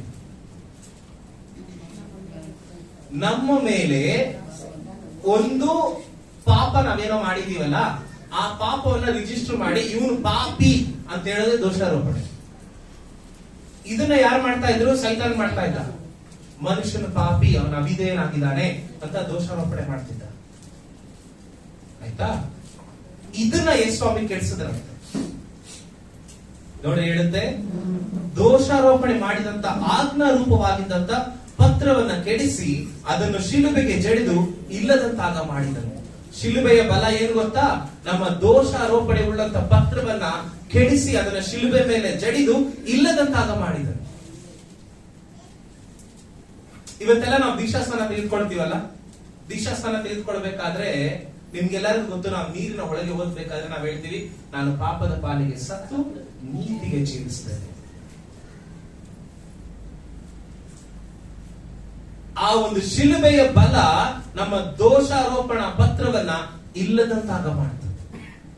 ಈ ವಾಕ್ಯವನ್ನ ನೀವು ಸಂಪೂರ್ಣವಾಗಿ ಗಮನಿಸಿದ್ರೆ, ಆಜ್ಞಾರೂಪವಾಗಿದ್ದಂತ ಪತ್ರವನ್ನ ಕೆಡಿಸಿ ಅದನ್ನು ಶಿಲುಬೆಗೆ ಜಡಿದು ಇಲ್ಲದಂತಾಗ ಮಾಡಿದನು. ಇದನ್ನ ನೀವು ಅರ್ಥ ಮಾಡ್ಕೊಳ್ಬೇಕಂದ್ರೆ, ಧರ್ಮಶಾಸ್ತ್ರ ನಮಗೆ ಕೊಡಲ್ಪಡ್ತು. ಎಸ್, ಧರ್ಮಶಾಸ್ತ್ರ ಗೊತ್ತಾ ನಿಮ್ಮೆಲ್ಲರಿಗೂ? ಧರ್ಮಶಾಸ್ತ್ರ ಕೊಡಲ್ಪಡ್ತು. ಧರ್ಮಶಾಸ್ತ್ರದಿಂದಲೇ ಮನುಷ್ಯನು ಪಾಪ ಮಾಡಿದಾನೆ ಅನ್ನೋದಕ್ಕೆ ಸಾಬೀತಿ ಆಗ್ತಾ ಇತ್ತು. ಆಯ್ತಾ? ಒಂದು ಆಜ್ಞಾ ರೂಪವಾದ ಪತ್ರ, ಧರ್ಮಶಾಸ್ತ್ರ, ಇವನು ಪಾಪ ಮಾಡಿದಾನೆ ಅಂತ ನಮಗೆ ಪ್ರೂವ್ ಮಾಡ್ಲಿಕ್ಕೋಸ್ಕರ ಧರ್ಮಶಾಸ್ತ್ರ ಇತ್ತು. ಆದ್ರೆ ಯೇಸುಸ್ವಾಮಿ ಶಿಲುಬೆ ಮೇಲೆ ಸತ್ತಿದ್ರಿಂದ ಆ ಧರ್ಮಶಾಸ್ತ್ರವನ್ನ ಬದಲಾಯಿಸಿದನು, ನೆರವೇರಿಸಿ ಬದಲಾಯಿಸಿ ಅದನ್ನ ಶಿಲುಬೆಗೆ ಜಡಿದು ನಮ್ಮನ್ನ ನೀತಿವಂತರನ್ನಾಗಿ ಮಾಡಿದನು. ಮನುಷ್ಯನು ಪಾಪ ಮಾಡಿ ದೇವರಿಗೆ ಅವಿಧೇಯನಾಗಿದ್ದಾನೆ ಅಂತ ಆಗಿಂದ ಹಾಗೆ ನಮ್ಮನ್ನ ನೆನಪು ಮಾಡುವಂತ ಸೈತಾನನ ದೇವರು ನಾಶ ಮಾಡಿದ. ಆತನ ತಲೆಯನ್ನ ಜಜ್ಜಿದ. ಅದು ಶಿಲುಬೆಯ ಬಲ. ಲೋಕದ ಅಧಿಪತಿಯನ್ನ ಯೇಸುಸ್ವಾಮಿ ಜಯಿಸಿದನು ಶಿಲುಬೆ ಮೇಲೆ. ಇವತ್ತು ಕ್ರೈಸ್ತರಾಗಿರುವಂತ ನಮಗೆ ಯಾವಾಗಾದ್ರೂ ಒಂದ್ಸಲ ಗಿಲ್ಟ್ ಅನ್ನೋದು ಕಾಡುತ್ತೆ, ಗೊತ್ತಾ? ಯಾವುದೋ ಒಂದು 20 ವರ್ಷದಿಂದ ಮಾಡಿರೋ ಪಾಪ, ಯಾರಿಗೋ ಮೋಸ ಮಾಡಿರ್ತೀವಿ, ಯಾರಿಗೋ ಬೈದಿರ್ತೀವಿ, ಯಾರಿಗೋ ಹರ್ಟ್ ಮಾಡಿರ್ತೀವಿ, ಯೇಸುಸ್ವಾಮಿ ಹತ್ರ ಒಂದು ಕ್ಷಮಾಪಣೆ ಕೇಳಿರ್ತೀವಿ. ಆದ್ರೂ ಯಾವಾಗಾದ್ರೂ ಒಂದ್ಸಲ ನೆನಪು ಬರುತ್ತೆ, ಪ್ರೇಯರ್ ಮಾಡ್ಬೇಕಾದ್ರೆ, ನೀನ್ ಪಾಪಿ, ಸಿನ್ನರ್. ಆ ಒಂದು ಮನಸ್ಸು ಬರುತ್ತೆ ಗೊತ್ತಾ? ಅದು ಸೈತಾನನ ತರೋದು. ನೀವು ಅವಾಗ ಹೇಳಬೇಕು, ಯೇಸುಸ್ವಾಮಿ ಇದನ್ನ ಶಿಲುಬೆ ಮೇಲೆ ಹಾಕಿ ನಾಶ ಮಾಡಿದ್ದಾನೆ. ಶಿಲುಬೆಯ ಬಲ ನಮ್ಮನ್ನ ಪಾಪದ ಒಂದು ಅರಿವಿನಿಂದ ಹೊರಗಡೆ ಕರ್ಕೊಂಡು ಬರುತ್ತೆ. ಆತನ ಶಿಲುಬೆ ಮೇಲೆ ಸತ್ತಿದ್ದು ತನ್ನ ಪ್ರೀತಿಯನ್ನ ವ್ಯಕ್ತಪಡಿಸಲಿಕ್ಕೆ. ಹೌದು, ಆ ಪ್ರೀತಿ ನಮ್ಮನ್ನ ಒಂದು ರೆಸ್ಪಾನ್ಸಿಬಿಲಿಟಿಗೆ ಕಳಿಸ್ತಾರೆ. A love carries a responsibility. Agree? Yes or no? ಇವತ್ತು ನಮ್ಮೆಲ್ಲರಿಗೂ ಒಂದು ರೆಸ್ಪಾನ್ಸಿಬಿಲಿಟಿ ಏನ್ ಗೊತ್ತಾ?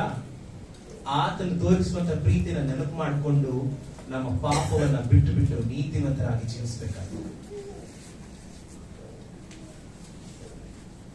ಕ್ರೈಸ್ತಿಯ ಜೀವನದಲ್ಲಿ ನಾನು ಹೇಳ್ತಾ ಇದ್ದೆ, ಕ್ರೈಸ್ತಿಯ ಜೀವನದಲ್ಲಿ responsibility is very very important.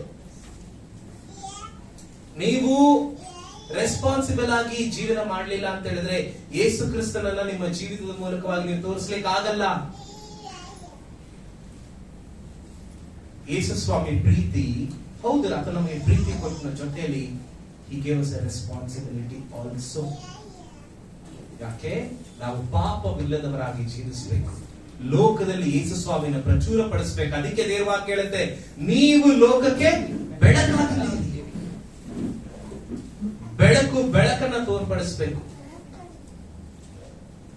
ಬೆಳಕು ಕತ್ತಲೆಯನ್ನು ಇಷ್ಟಪಡಬಾರದು. ಬೆಳಕಿದ್ದ ಕಡೆ ಕತ್ತಲೆ ಇರೋದಿಲ್ಲ. ಯಾವುದನ್ನು ಇಷ್ಟಪಡ್ತಾ ಇದೀವಿ ಇವತ್ತು? ಯಾವುದನ್ನು ಇಷ್ಟಪಡ್ತಾರೆ? ಆತನು ಶಿಲುಬೆ ಮೇಲೆ ತೋರಿದಂತ ಆ ತ್ಯಾಗಕ್ಕೆ ನಾವು ರೆಸ್ಪಾನ್ಸಿಬಿಲಿಟಿ ಆಗಿದ್ದೀವಿ. We are responsible for the cross.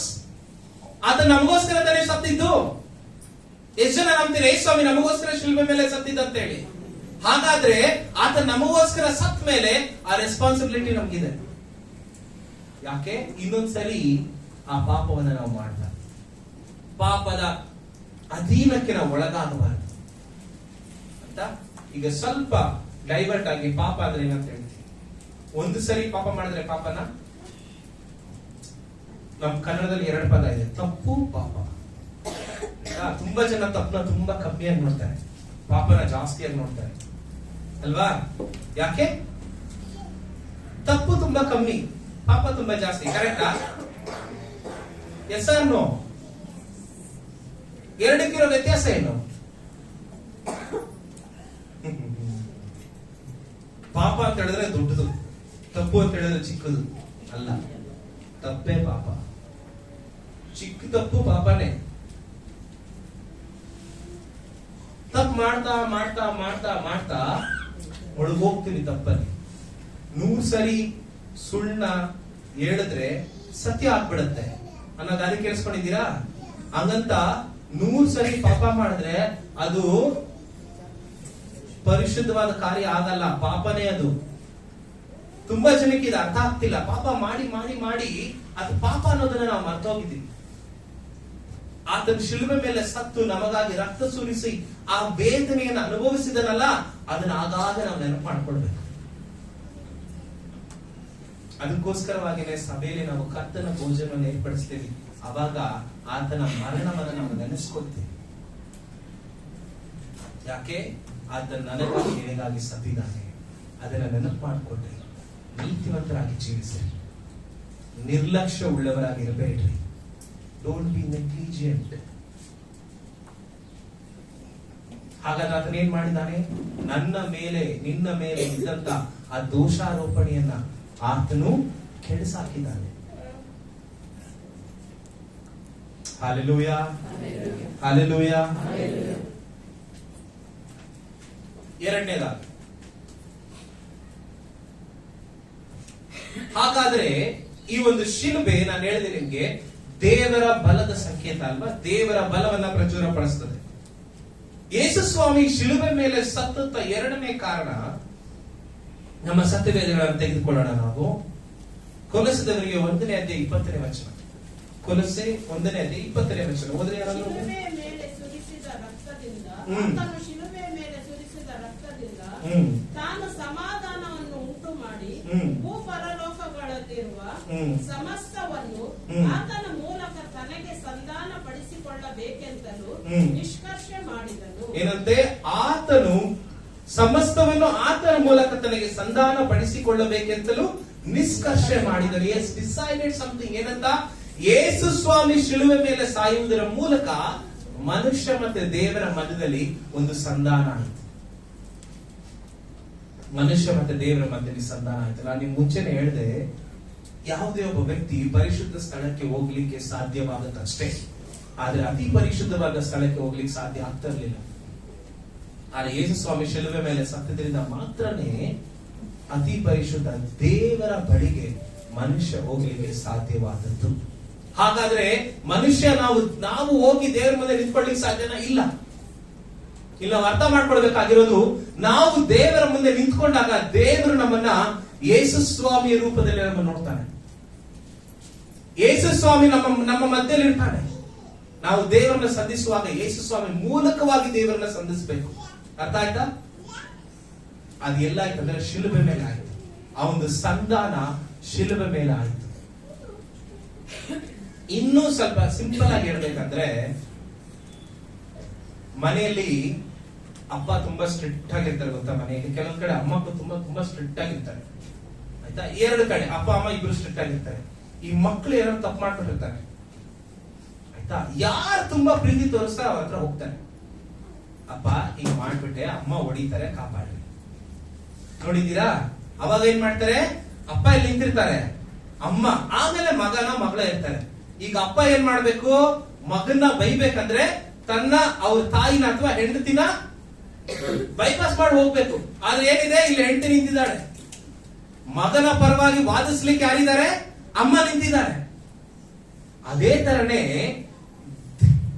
ದೇವರ ಬಳಿಗೆ ನಾವು ಹೋಗುವಾಗ ನಾವು ಪಾಪಿಗಳಾಗಿದ್ವಿ, ಆದ್ರೆ ನಮ್ಮ ಪರವಾಗಿ ಯೇಸುಸ್ವಾಮಿ ಬಂದು ನಿಂತ್ಕೊಂಡು, ಇವ್ ನನ್ನ ಮಗ, ಇನ್ನ ನೀನ್ ಕ್ಷಮಿಸ್ಬೇಕು. ಆ ಸಂಧಾನ ಸುಮ್ಮನೆ ಆಗ್ಬಿಡ್ಲಿಲ್ಲ. ಅದಕ್ಕೋಸ್ಕರವಾಗಿ ಆತನ ಶಿಲುಬೆ ಮೇಲೆ ಸಾಯ್ಬೇಕಾಯ್ತು, ಶಿಲುಬೆ ಮೇಲೆ ನೋವನ್ನು ಅನುಭವಿಸ್ಬೇಕಾಗಿತ್ತು, ಶಿಲುಬೆ ಮೇಲೆ ನನಗಾಗಿ ನಿನಗಾಗಿ ರಕ್ತ ಸುರಿಸ್ಬೇಕಾಯ್ತು. ನಿನ್ನೆ ಕೂತ್ಕೊಂಡು ನಾನು ದ ಟ್ರಯಲ್ಸ್ ಆಫ್ ಜೀಸಸ್ ಅನ್ನೋದನ್ನ ಓದ್ತಾ ಕೂತಿದ್ದೆ. ನೀವು ಗಮನಿಸ್ರಿ, ಯೇಸು ಸ್ವಾಮಿನ ಗೆತ್ಸಮನೆ ತೋಟದಿಂದ ಹಿಡ್ಕೊಂಡು ಹೋಗ್ತಾರೆ, ಮಹಾಯಾಜಕನ ಬಳಿ ಕರ್ಕೊಂಡು ಹೋಗ್ತಾರೆ. ಅಲ್ಲಿ ಮಹಾಯಾಜಕನ ಹೇಳ್ತಾನೆ, ನೀನ್ ದೇವಕುಮಾರನು, ನೀನ್ ಬರಬೇಕಾದ ಮೆಸ್ಸಿಯೇನೋ? ಅವಾಗ ಯೇಸು ಸ್ವಾಮಿ ಹೇಳ್ತಾರೆ, ನೀನೇ ಹೇಳಿದ್ದೆ. ಅವನೇನ್ ಹೇಳ್ತಾನೆ, ಹಾಗಾದ್ರೆ ಈಸ್ ಗಿಲ್ಟಿ, ಯೇಸು ಸ್ವಾಮಿ ಮರಣಕ್ಕೆ ಅರ್ಹನು ಅಂತೇಳಿ ತಿರ್ಗಾ ಪಿಲಾತನ ಬಳಿ ಕರ್ಕೊಂಡು ಹೋಗ್ತಾರೆ. ಪಿಲಾತನ ಹೇಳ್ತಾರೆ, this doesn't come under me, ಇವನು ಗಲ್ಲ ಇದ್ದಾನಲ್ವಾ, ಇದು ನನ್ನ ಕೆಳಗಡೆ ಬರಲ್ಲ, ನೀವು ಹೆರೋದನ ಬಳಿ ಕರ್ಕೊಂಡು ಹೋಗ್ರಿ. ಹೆರೋದನ ಬಳಿ ಕರ್ಕೊಂಡು ಹೋಗ್ತಾರೆ. ಹೆರೋದನ ಬಳಿಯಿಂದ ಹೆರೋದನ ಹೇಳ್ತಾನೆ, ತಿರ್ಗಾ ಪಿಲಾತನ ಬಳಿ ಕಳಿಸ್ತಾನೆ. ಇಮ್ಯಾಜಿನ್ ಎಷ್ಟು ಯೇಸು ಸ್ವಾಮಿ ಅನುಭವಿಸಿರ್ಬೇಕು. ಹೆರೋದನ ಬಳಿಯಲ್ಲಿ ಕೂಡ ಅವಮಾನ, ಪಿಲಾತನ ಬಳಿಯಲ್ಲಿ ಕೂಡ ಅವಮಾನ, ಕೊನೆಗೆ ಶಿಲುಬೆಯ ಮರಣವನ್ನು ಆತನು ತೆಗೆದುಕೊಂಡು, ಏನೂ ತಪ್ಪು ಮಾಡದೆ ಇದ್ರೂ ಕೂಡ ಆತನ ಶಿಲುಬೆಯ ಮರಣವನ್ನು ತೆಗೆದುಕೊಂಡು. ಯಾಕೆ ಗೊತ್ತಾ? ನನ್ನ ನಿನ್ನ ಪಾಪಗಳನ್ನು ಆತನು ಹೊತ್ತುಕೊಂಡ. ಇವತ್ತೊಂದು ಒಳ್ಳೆ ಸುದ್ದಿ ಏನು ಗೊತ್ತಾ? ಆತನ ಶಿಲುಬೆ ಮೇಲೆ 2000 ವರ್ಷಗಳ ಹಿಂದೆ ನನಗಾಗಿ ನಿನಗಾಗಿ ರಕ್ತವನ್ನ ಸುರಿಸಿ ನನ್ನ ನಿನ್ನ ಪಾಪವನ್ನ ಕ್ಷಮಿಸಿದ. ಇನ್ನು ನಾವು ಗೋಳಾಡೋದು ಬೇಡ, ಇನ್ನು ನಾವು ಗೋಳಾಡೋದು ಬೇಡ, ಅಳೋದು ಬೇಡ, ಶಿಲುಬೆನ ನೆನೆಸ್ಕೊಂಡು ಅಳೋದು ಬೇಡ. ಯಾಕೆ ಗೊತ್ತಾ? ಯೇಸು ಸ್ವಾಮಿ ಶಿಲುಬೆಯನ್ನ ಮುಗಿಸಿದ್ದಾನೆ. ನನಗಾಗಿ ನಿನಗಾಗಿ ಶಿಲುಬೆ ಮೇಲೆ ಪ್ರಾಣವನ್ನ ಕೊಟ್ಟು ನನ್ನನ್ನ ನಿನ್ನನ್ನ ನೀತಿವಂತರನ್ನಾಗಿ ಮಾಡಿದ್ದಾನೆ. ಇನ್ನು ಯಾಕೆ ಗೋಳಾಡಬೇಕು ನಾವು? Let us celebrate the cross, let us celebrate the cross every day. ಆ ಶಿಲುಬೆಯನ್ನ ನಾವು ಆಚರಣೆ ಮಾಡಬೇಕು, ಸಂತೋಷ ಪಡಬೇಕು. ಯಾಕೆ ಗೊತ್ತಾ? ನನಗಾಗಿ ನಿನಗಾಗಿ ನನ್ನ ನಿನ್ನ ಗುರುತಾಗಿ ಆ ಶಿಲುಬೆ ನಿಂತ್ಕೊಂಡಿದೆ. Hallelujah, hallelujah. ಹಾಗಾದ್ರೆ ಆ ಸಂಧಾನದ ಬೆಲೆ ಏನು? What is the cost that Jesus paid for you and me? ಏನ್ರಿ? ಆತನ ಜೀವ. ಈಗ ತಾನೇ ನಾವು ಆರಾಧನೆಯಲ್ಲಿ ಯೆಶಾಯನ ಪ್ರವಾದನೆ ಗ್ರಂಥ 53ನೇ ಅಧ್ಯಾಯ ಓದಿದ್ವಿ. ಎಲ್ಲರೂ ತೆಗೆದುಕೊಂಡ್ರೆ 53ನೇ ಅಧ್ಯಾಯ, ಎಲ್ಲರೂ ತೆಗೆದುಕೊಂಡ್ರೆ 53ನೇ ಅಧ್ಯಾಯ. ಇದು ಯೆಶಾಯನು ಯೇಸುಸ್ವಾಮಿ ಬರೋದಕ್ಕಿಂತ 2000 ಅನೇಕ ವರ್ಷಗಳ ಹಿಂದೆ ಆತನು ಬರೆದಿರುವಂತಹ ಒಂದು ಪ್ರವಾದನೆ. ಯೆಶಾಯ 53ನೇ ಅಧ್ಯಾಯದಲ್ಲಿ ನನಗೆ ನೀವು 6 ಮತ್ತು 7ನೇ ವಚನವನ್ನು ಓದ್ತೀರಾ? ನಾವೆಲ್ಲರೂ ಕುರಿಗಳಂತೆ ದಾರಿ ತಪ್ಪಿ ತೊಡಲುತ್ತಿದ್ದೆವು, ಪ್ರತಿಯೊಬ್ಬನು ತನ್ನ ತನ್ನ ದಾರಿಯನ್ನು ಹಿಡಿಯುತ್ತಿದ್ದನು. ನಮ್ಮೆಲ್ಲರ ದೋಷ ಫಲವನ್ನು ಯೆಹೋವನು ಅವನ ಮೇಲೆ ಹಾಕಿದನು. ಸಾಕು, ದೇವರ ವಾಕ್ಯ ಹೇಳುತ್ತೆ, ನಾವೆಲ್ಲರೂ ಕುರಿಗಳಂತೆ ದಾರಿ ತಪ್ಪಿ ತೊಡಲುತ್ತಿದ್ದೆವು. ನಾವೆಲ್ಲ ಮನುಷ್ಯರು ಏನ್ ಮಾಡ್ತಾ ಇದ್ವಿ? ರಕ್ಷಣೆಯನ್ನ ಹೊಂದ್ಕೊಳ್ಳಿಕ್ಕೆ, ದೇವರೊಟ್ಟಿಗೆ ಸಂಧಾನವಾಗ್ಲಿಕ್ಕೆ ಹುಡುಕ್ತಾ ಇದ್ವಿ, ದಾರಿ ತಪ್ಪಿಟ್ಟಿದ್ವಿ. ಯಾವ್ದು ಮಾರ್ಗ, ಯಾವ್ದು ಸರಿಯಾದ ಮಾರ್ಗ, ಎಲ್ಲಿ ಹೋದ್ರೆ ನನಗೆ ರಕ್ಷಣೆ ಸಿಗುತ್ತೆ ಅಂತ ಹುಡುಕಾಡ್ತಿದ್ವಿ. ನಮ್ಮೆಲ್ಲರ ದೋಷ ಫಲವನ್ನ ಯೆಹೋವನು ಅವನ ಮೇಲೆ ಹಾಕಿದನು.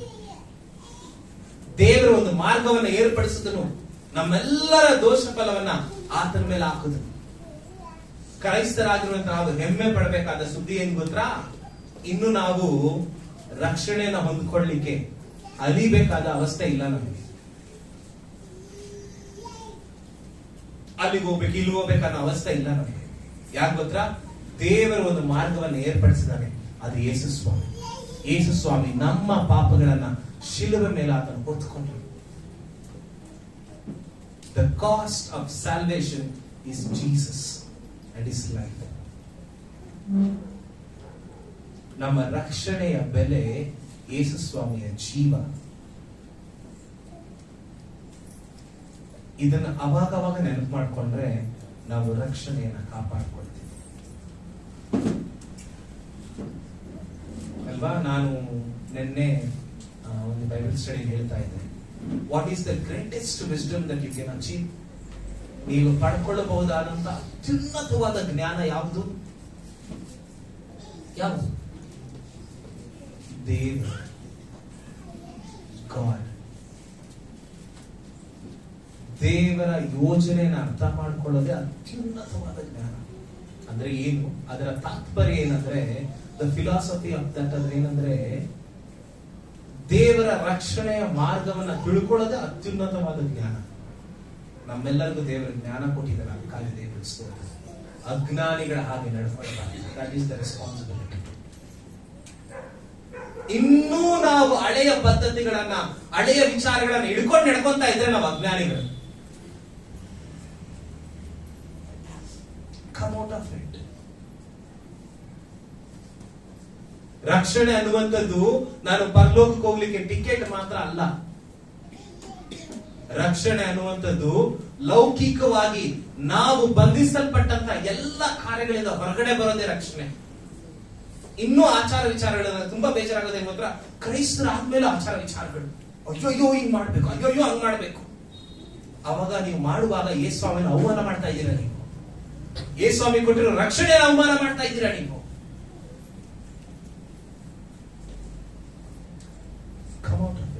ಅದರಿಂದ ಹೊರಗಡೆ ಬನ್ನಿ.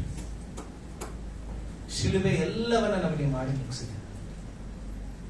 ನಾವೇನು ಹುಡುಕೋದ್ ಬೇಡ, ಅಲ್ಲೋಗ್ಬೇಕು ಇಲ್ಲೋಗ್ಬೇಕಂತಲ್ಲ. ಯೇಸುಸ್ವಾಮಿ ಒಬ್ಬನೇ ಮಾರ್ಗ. ಯೇಸುಸ್ವಾಮಿ ಒಬ್ಬನೇ ಮಾರ್ಗ ಅಲ್ವಾ? ನಾವು ಬೀಡಿ ಸೇಯುವಾಗ, ಸಿಗರೆಟ್ ಸೇಯುವಾಗ, ಕುಡಿಯುವಾಗ, ಜೂಜಾಡುವಾಗ ಎಲ್ಲ ಸಮಯಗಳಲ್ಲಿ ಯೇಸುಸ್ವಾಮಿಯ ಮರಣವನ್ನ ಅವಮಾನ ಮಾಡ್ತಾ ಇದ್ದೀವಿ. ಬೇರೆಯವರ ಹೃದಯವನ್ನ ನೋಯಿಸುವಾಗ, ಬೇರೆಯವರ ಬಗ್ಗೆ ಮಾತಾಡುವಾಗ, ಅಸೂಯೆ ಪಡುವಾಗ, ಹೊಟ್ಟೆ ಕಿಚ್ಚು ಪಡುವಾಗ ಯೇಸುಸ್ವಾಮಿ ಮರಣವನ್ನ ಅವಮಾನಿಸ್ತಾ ಇದ್ದೀವಿ ನಾವು.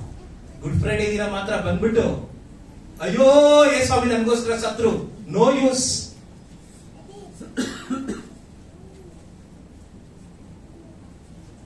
ಯೇಸುಸ್ವಾಮಿ ಮರಣಕ್ಕೆ ಮರ್ಯಾದೆ ಕೊಡ್ರಿ.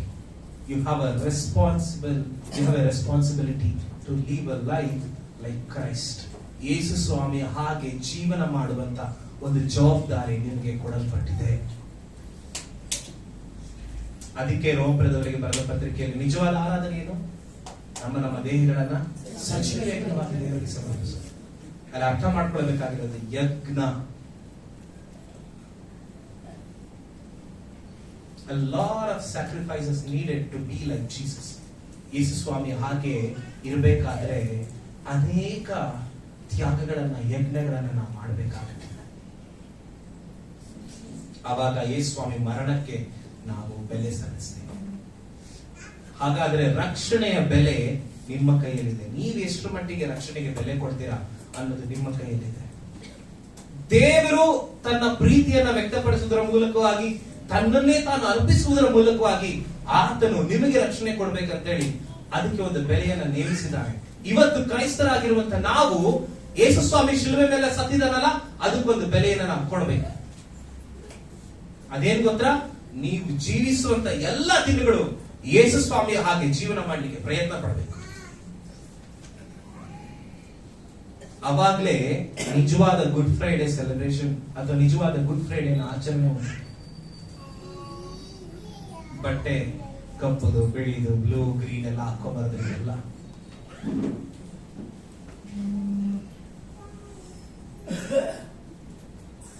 ಕೊನೆಯದಾಗಿ ಒಂದೇ ಒಂದು ವಚನ ನಾನು ನಿಮಗಾಗಿ ಓದ್ಬೇಕಂತ ಇಬ್ರಿಯರಿಗೆ ಬರೆದ ಪತ್ರಿಕೆ 6ನೇ ಅಧ್ಯಾಯ 6ನೇ ವಚನ. ಇಬ್ರಿಯರಿಗೆ ಬರೆದ ಪತ್ರಿಕೆ 6ನೇ ಅಧ್ಯಾಯ 6ನೇ ವಚನ ಓದ್ರಿ ಯಾರಾದ್ರೂ ಒಬ್ರು.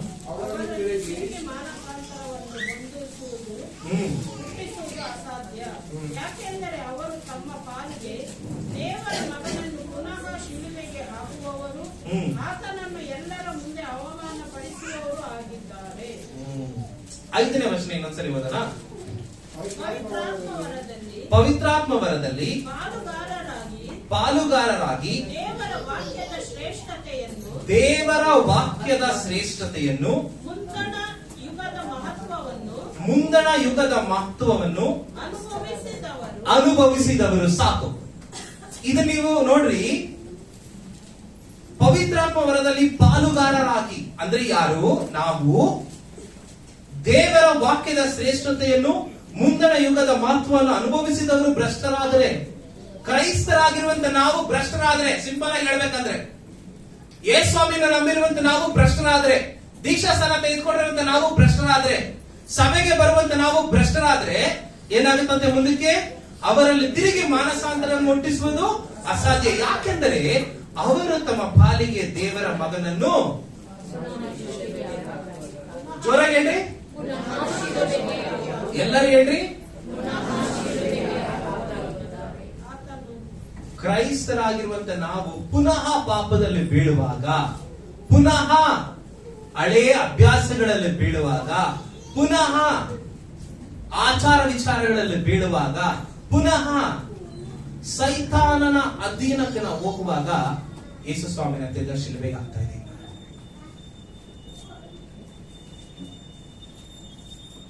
ಆ ನೋವನ್ನ ಯೇಸು ಸ್ವಾಮಿ ತಿರ್ಗ ನಾವು ಕೊಡ್ತಾ ಇದ್ದೀವಿ. ಆತನ ಶಿಲುಬೆ ಮೇಲೆ ಒಂದು ಸರಿ ಸತ್ತಿದ್ ಸಾಕಲ್ಲ, ಇನ್ನೊಂದು ಸರಿ ಸಾಯ್ಬೇಕ, ಇನ್ನೊಂದು ಸರಿ ನನಗಾಗಿ ನಿನಗಾಗಿ ನೋವನ್ನು ಅನುಭವಿಸ್ಬೇಕ. ಪುನಃ ಆತನನ್ನು ಶಿಲುಬೆಗೆ ಹಾಕ್ಲಿಕ್ಕೆ ಎಷ್ಟನಿಗೆ ಇಷ್ಟ ಇಲ್ಲಿ? ಪುನಃ ಆತನ ಅವಮಾನ ಮಾಡ್ಲಿಕ್ಕೆ ಎಷ್ಟನಿಗೆ ಇಷ್ಟ? ಪುನಃ ಆತನನ್ನ ಆ ರೀತಿಯಾಗಿ ಘೋರ ಮರಣವನ್ನ ಅನುಭವಿಸುವಂತೆ ಮಾಡ್ಲಿಕ್ಕೆ ಎಷ್ಟನಿಗೆ ಇಷ್ಟ ನಮಗೆ? ನಾವು ಪ್ರತಿ ಸರಿ ಪಾಪದಲ್ಲಿ ಬೀಳುವಾಗ ಪುನಃ ಆತನನ್ನ ಶಿಲುಬೆಗೆ ಹಾಕುವಂತ ನೋವನ್ನು ಆತನ ಅನುಭವಿಸ್ತಾನೆ. ಇವತ್ತು ತುಂಬಾ ಜನ ಪಾಪ ಮಾಡಿ ಪಶ್ಚಾತ್ತಾಪ ಪಡೋದು ಏನಕ್ಕೆ ಗೊತ್ತಾ? ಪಾಪದಿಂದ ಆಗುವಂತ ಕಾರ್ಯಗಳಿಗಾಗಿ ಪಶ್ಚಾತ್ತಾಪ ಪಡ್ತಾರೆ, ಆದ್ರೆ ಪಾಪಕ್ಕಾಗಿ ಪಶ್ಚಾತ್ತಾಪ ಪಡಬೇಕು. ನಾವು ಪಾಪ ಮಾಡ್ತಿರುವಂತದ್ದು ನಮ್ಮ ದೇಹದ ವಿರುದ್ಧವಾಗಿ ಅಲ್ಲ, ನಾವು ಪಾಪ ಮಾಡ್ತಿರುವಂತದ್ದು ದೇವರ ವಿರುದ್ಧವಾಗಿ. ಅದಕ್ಕಾಗಿ ನಾವು ಪಶ್ಚಾತ್ತಾಪ ಪಡಬೇಕು.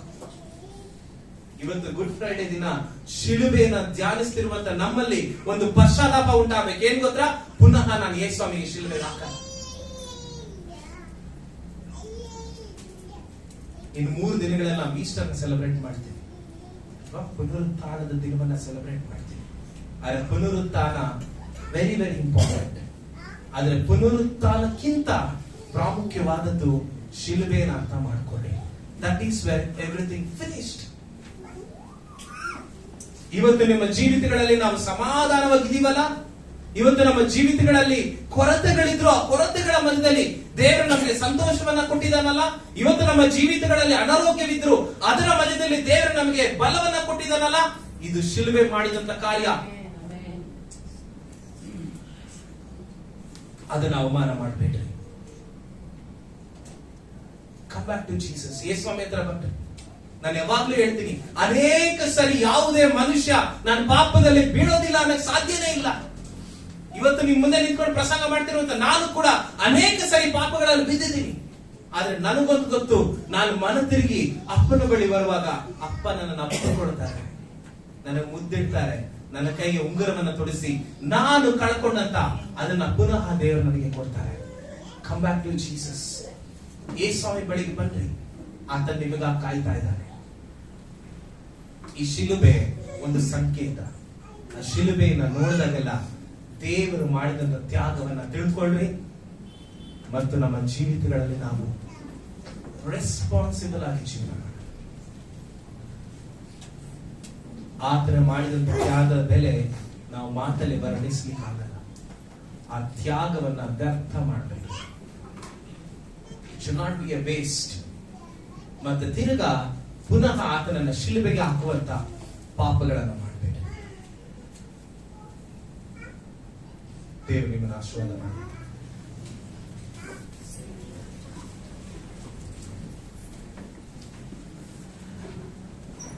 ಈಗ ನಾವು ಒಂದು ಪ್ರಾರ್ಥನೆ ಮಾಡುತ್ತಿದ್ದೇವೆ. ದೇವ ವಾಕ್ಯ ಹೇಳ್ತದೆ, ನಾವು ಆತನ ಮರಣವನ್ನ ಪ್ರಸಿದ್ಧಿಪಡಿಸ್ತಾನೆ. ಆತನ ಮರಣವನ್ನ ಪ್ರಸಿದ್ಧಿಪಡಿಸಬೇಕಾದ್ರೆ ಆಗುವಂತ ಕಾರ್ಯ ಏನಾಗಿದೆ? ನಾವು ಈ ಲೋಕದಲ್ಲಿ ಆತನ ಮರಣವನ್ನ ಪ್ರಸಿದ್ಧಿಪಡಿಸಿದ್ರೆ ಏನಾಗಿದೆ ಹೇಳ್ರಿ? ಎಲ್ರು ಎಲ್ಲಿ ಬರ್ತಾರೆ? ರಕ್ಷಣೆ. ರಕ್ಷಣೆ ಮಾರ್ಗಕ್ಕೆ ಬರಬೇಕಾಗಿದೆ. ನಮ್ಮ ಒಂದು ಭಾರತ ದೇಶದಲ್ಲಿರುವಂತಹ ಅನೇಕ ಕೋಟಿ ಕೋಟಿ ಮಕ್ಕಳು ನಾವು ಆತನ ಮರಣವನ್ನು ಹೆಚ್ಚಾಗಿ ಈ ಒಂದು ದೇಶದಲ್ಲಿ ಪ್ರಸಿದ್ಧಿಪಡಿಸುವ ಹಾಗೆ ಅನೇಕ ಸಭೆಗಳು ಎದ್ದೇಳುವಾಗೆ, ಸತ್ಯ ನುಡಿಯುವಂತ ಆತ್ಮಿಕವಾದ ಸಭೆಗಳು ಎದ್ದೇಳುವಂತೆ, ಸೇವಕರು ಎದ್ದೇಳುವಂತೆ, ಮಿಷನರಿಗಳು ಎದ್ದೇಳುವಂತೆ ನಾವು ಮೊದಲಿರುವಂತ ಜಾನಕಿ ಸಿಸ್ಟರ್ ಅವರು ಇದಕ್ಕೋಸ್ಕರವಾಗಿ ಪ್ರಾರ್ಥನೆ ಮಾಡಲು ಕೇಳ್ಕೊಳ್ತೇವೆ. ಪರಿಶುದ್ಧನು ಪರಿಶುದ್ಧನು ಪರಿಶುದ್ಧನು ಆಗಿರುವಂತಹ ಪರಲೋಕದ ತಂದೆಯಾದ ದೇವರೇ, ಅಪ್ಪ ನಿನ್ನ ನಾಮಕ್ಕೆ ಸ್ತೋತ್ರ ಉಂಟಾಗಲಿ ಕರ್ತನೆ. ಏಸಪ್ಪ, ಈ ಬೆಳಗಿನ ಸಮಯದಲ್ಲಿ ವಿಶೇಷವಾಗಿ ಸ್ವಾಮಿ ನಿನ್ನ ಪಾದ ಸನ್ನಿಧಾನಕ್ಕೆ ಬಂದಿರುವಂತಹ ಪ್ರತಿಯೊಬ್ಬ ಮಕ್ಕಳನ್ನು ನಿನ್ನ ಕರಗಳಲ್ಲಿ ಒಪ್ಪಿಸಿಕೊಡುತ್ತಾ ಇದ್ದೇನೆ ಸ್ವಾಮಿ. ಅಪ್ಪ, ನಮ್ಮೆಲ್ಲರ ಪಾಪಗಳಿಗಾಗಿ, ಅಕ್ರಮಗಳಿಗಾಗಿ, ದ್ರೋಹಗಳಿಗಾಗಿ ಸ್ವಾಮಿ ಕಲ್ವಾರಿ ಶಿಲುಬೆಯಲ್ಲಿ ನೀನು ನಿನ್ನ ರಕ್ತವನ್ನು ಚೆಲ್ಲಿ ಕರ್ತನೆ ನಮಗಾಗಿ ಸತ್ತಂತ ದೇವರು ನೀನು ಮಾತ್ರ ಆಗಿದೆ. ಅದಕ್ಕಾಗಿ ನಿಮಗೆ ಸ್ತೋತ್ರ ಸ್ವಾಮಿ. ಅಪ್ಪ, ಹೌದು, ನೀನು ನಿನ್ನ ರಕ್ತವನ್ನು ಚೆಲ್ಲಿ ಕರ್ತನೆ ನಿನ್ನ ಮಕ್ಕಳಾದ ನಮ್ಮನ್ನು ಕೊಂಡುಕೊಂಡಿದ್ದೀಯಲ್ಲ ಸ್ವಾಮಿ. ಅದಕ್ಕಾಗಿ ನಿಮಗೆ ಸ್ತೋತ್ರ ಸಲ್ಲಿಸುತ್ತಾ ಇದ್ದೇವೆ ಕರ್ತನೆ. ಅಪ್ಪ, ಈ ಸಮಯದಲ್ಲಿ ವಿಶೇಷವಾಗಿ ಕರ್ತನೆ ನಮ್ಮ ರಾಜ್ಯಕ್ಕಾಗಿ, ನಮ್ಮ ದೇಶಕ್ಕಾಗಿ, ನಮ್ಮ ಜಿಲ್ಲೆಗಳಿಗಾಗಿ ಕರ್ತನೆ ಅಪ್ಪ, ನೀನು ಸೃಷ್ಟಿ ಮಾಡಿದ ಪ್ರಪಂಚದ ಪ್ರತಿಯೊಂದು ರಾಷ್ಟ್ರಗಳಿಗಾಗಿ ಪ್ರಾರ್ಥನೆ ಮಾಡುವವರಾಗಿದ್ದೇವೆ ಸ್ವಾಮಿ. ಅಪ್ಪ, ಎಲ್ಲ ಸಭೆಗಳಿಗಾಗಿ ಮುಖ್ಯವಾಗಿ ಬೇಡಿಕೊಳ್ಳುವವರಾಗಿದ್ದೇವೆ ಸ್ವಾಮಿ. ಸಭಾ ಪಾಲಕರುಗಳಿಗಾಗಿ ಬೇಡಿಕೊಳ್ಳುತ್ತಾ ಇದ್ದೇವೆ ಸ್ವಾಮಿ. ನಿನ್ನ ಸೇವೆ ಮಾಡುವಂತ ಪ್ರತಿಯೊಬ್ಬ ಸೇವಕರಿಗಾಗಿ ಬೇಡಿಕೊಳ್ಳುತ್ತಾ ಇದ್ದೇವೆ ಸ್ವಾಮಿ. ಎಲ್ಲೆಲ್ಲೂ ಯೇಸುವಿನ ನಾಮದಲ್ಲಿ ಉಜ್ಜೀವನ ಉಂಟಾಗಲಿ ಕರ್ತನೆ. ಅಪ್ಪ, ಒಂದು ಆತ್ಮ ಆದರೂ ವ್ಯರ್ಥವಾಗುವುದು ನನ್ನ ಚಿತ್ತವಲ್ಲ ಎಂಬುದಾಗಿ ಹೇಳಿ ಕರ್ತನೆ ಸ್ತೋತ್ರ ಸ್ವಾಮಿ. ಹೌದು ಕರ್ತನೆ, ಯೋಹಾನ 3:16 ವಚನ ಹೇಳುವಂತೆ ಅಪ್ಪ, ದೇವರು ಲೋಕದ ಮೇಲೆ ಎಷ್ಟೋ ಪ್ರೀತಿಯನ್ನಿಟ್ಟು ತನ್ನ ಒಬ್ಬನೇ ಮಗನನ್ನು ಕೊಟ್ಟನು, ಆತನನ್ನು ನಂಬುವ ಒಬ್ಬನಾದರೂ ನಾಶವಾಗದೆ ಎಲ್ಲರೂ ನಿತ್ಯ ಜೀವವನ್ನು ಪಡೆಯಬೇಕೆಂದು ಆತನನ್ನು ಕೊಟ್ಟನು ಎಂಬುದಾಗಿ ನಾವು ನೋಡುತ್ತಾ ಇದ್ದೇವೆ ಸ್ವಾಮಿ. ಅಪ್ಪ, ಈ ವಾಕ್ಯದ ಮೂಲಕ ಕರ್ತನೆ, ಹೌದು ಕರ್ತನೆ, ಈ ಲೋಕದಲ್ಲಿ ನೀನು ಸೃಷ್ಟಿ ಮಾಡಿದ ಪ್ರತಿಯೊಬ್ಬ ಜನರು, ಪ್ರತಿಯೊಂದು ಆತ್ಮಗಳು ಸ್ವಾಮಿ ಅದು ರಕ್ಷಣೆ ಹೊಂದುವುದು ನಿನ್ನ ಚಿತ್ತವಾಗಿದೆ ಕರ್ತನೆ. ಸ್ತೋತ್ರ ರಾಜ. ಪ್ರತಿಯೊಬ್ಬ ಮಕ್ಕಳನ್ನು ನೀನು ಮುಟ್ಟು ಕರ್ತನೆ. ಅಪ್ಪ, ಎಲ್ಲೆಲ್ಲೂ ಉಜ್ಜೀವನ ಉಂಟಾಗಬೇಕು ಕರ್ತನೆ. ಅನೇಕ ಹೊಸ ಹೊಸ ಆತ್ಮಗಳು ರಕ್ಷಣೆ ಹೊಂದಿಕೊಳ್ಳಬೇಕು ಕರ್ತನೆ. ನೀನೇ ನಿಜವಾದ ದೇವರು, ಸತ್ಯ ದೇವರು, ಪರಲೋಕದ ದೇವರೆಂದು ಅರಿತುಕೊಳ್ಳಬೇಕು ಸ್ವಾಮಿ.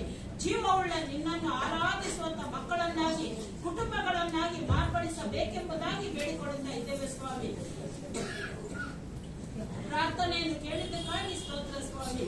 ಸ್ತುತಿ, ಘನ, ಮಹಿಮೆ ಎಲ್ಲ ನಿನ್ನೊಬ್ಬನಿಗೆ ಸಲ್ಲಿಸುತ್ತ ಯೇಸುವಿನ ನಾಮದ ಮೂಲಕ ಬೇಡಿ ಬಂದಿದ್ದೇವೆ ನನ್ನ ಒಳ್ಳೆಯ ತಂದೆ. ಆಮೆನ್. ದೇವರ ಪ್ರಾರ್ಥನೆ ಕೇಳಿ ಭಾರತ ದೇಶದಲ್ಲಿರುವಂತಹ ಕೋಟಿ ಕೋಟಿ ಮಕ್ಕಳ ರಕ್ಷಿಸ್ತಾನೆ. ನಾವೆಲ್ಲರೂ ಜೋರಾಗಿ ಚಾಲೆಂಜ್ ಅಲ್ವಾ? That's the power of Jesus. ಯೇಸುವಿನ ಒಂದು ಶಕ್ತಿ ನೋಡುವುದಾದ್ರೆ ಅದೇ ಆಗಿದೆ. ಈಗ ನಮ್ಮಲ್ಲಿರುವಂತಹ ವಿನಯ್ ಅವರು ನಮ್ಮ ವಿಶ್ವಾಸಿಗಳು, ನಾವು ವಿಶ್ವಾಸಿಗಳು ಮರಣವನ್ನ ಪ್ರಸಿದ್ಧಿಪಡಿಸುವಂತೆ ಪ್ರಾರ್ಥನೆ ಮಾಡಬೇಕು. ಹಾಲೆಲೂಯಾ ಅಲ್ವಾ? ನಾವು ಮರಣ ಲೋಕಕ್ಕೆ ಪ್ರಸಿದ್ಧಿಪಡಿಸ್ತೀವಿ, ಆದ್ರೆ ವಿಶ್ವಾಸಿಗಳಾಗಿ ಅವರು ನಮ್ಮ ಜೀವಿತಗಳ ಮೂಲಕವಾಗಿ ಮರಣವನ್ನ ಪ್ರಸಿದ್ಧಿಪಡಿಸಬೇಕು. ಈಗ ತಾನೇ ವಾಕ್ಯ ಕೇಳಿದ್ದೇವೆ, ನಾವು ಪರಿಶುದ್ಧ ಜೀವಿತ ನಡೆಸಬೇಕು. ಅದರಲ್ಲೂ ವಿಶೇಷವಾಗಿ ದಿವ್ಯ ಜ್ಯೋತಿ ಸಭೆಯ ಪ್ರತಿಯೊಬ್ಬ ವಿಶ್ವಾಸಿ ಪರಿಶುದ್ಧವಾಗಿ ಜೀವಿಸುವುದಕ್ಕಾಗಿ ನಮ್ಮ ದೇವತ ವಿನಯ್ ಅವರು ಪ್ರಾರ್ಥನೆ ಮಾಡಿ ಕೇಳ್ಕೊಳ್ತೇವೆ.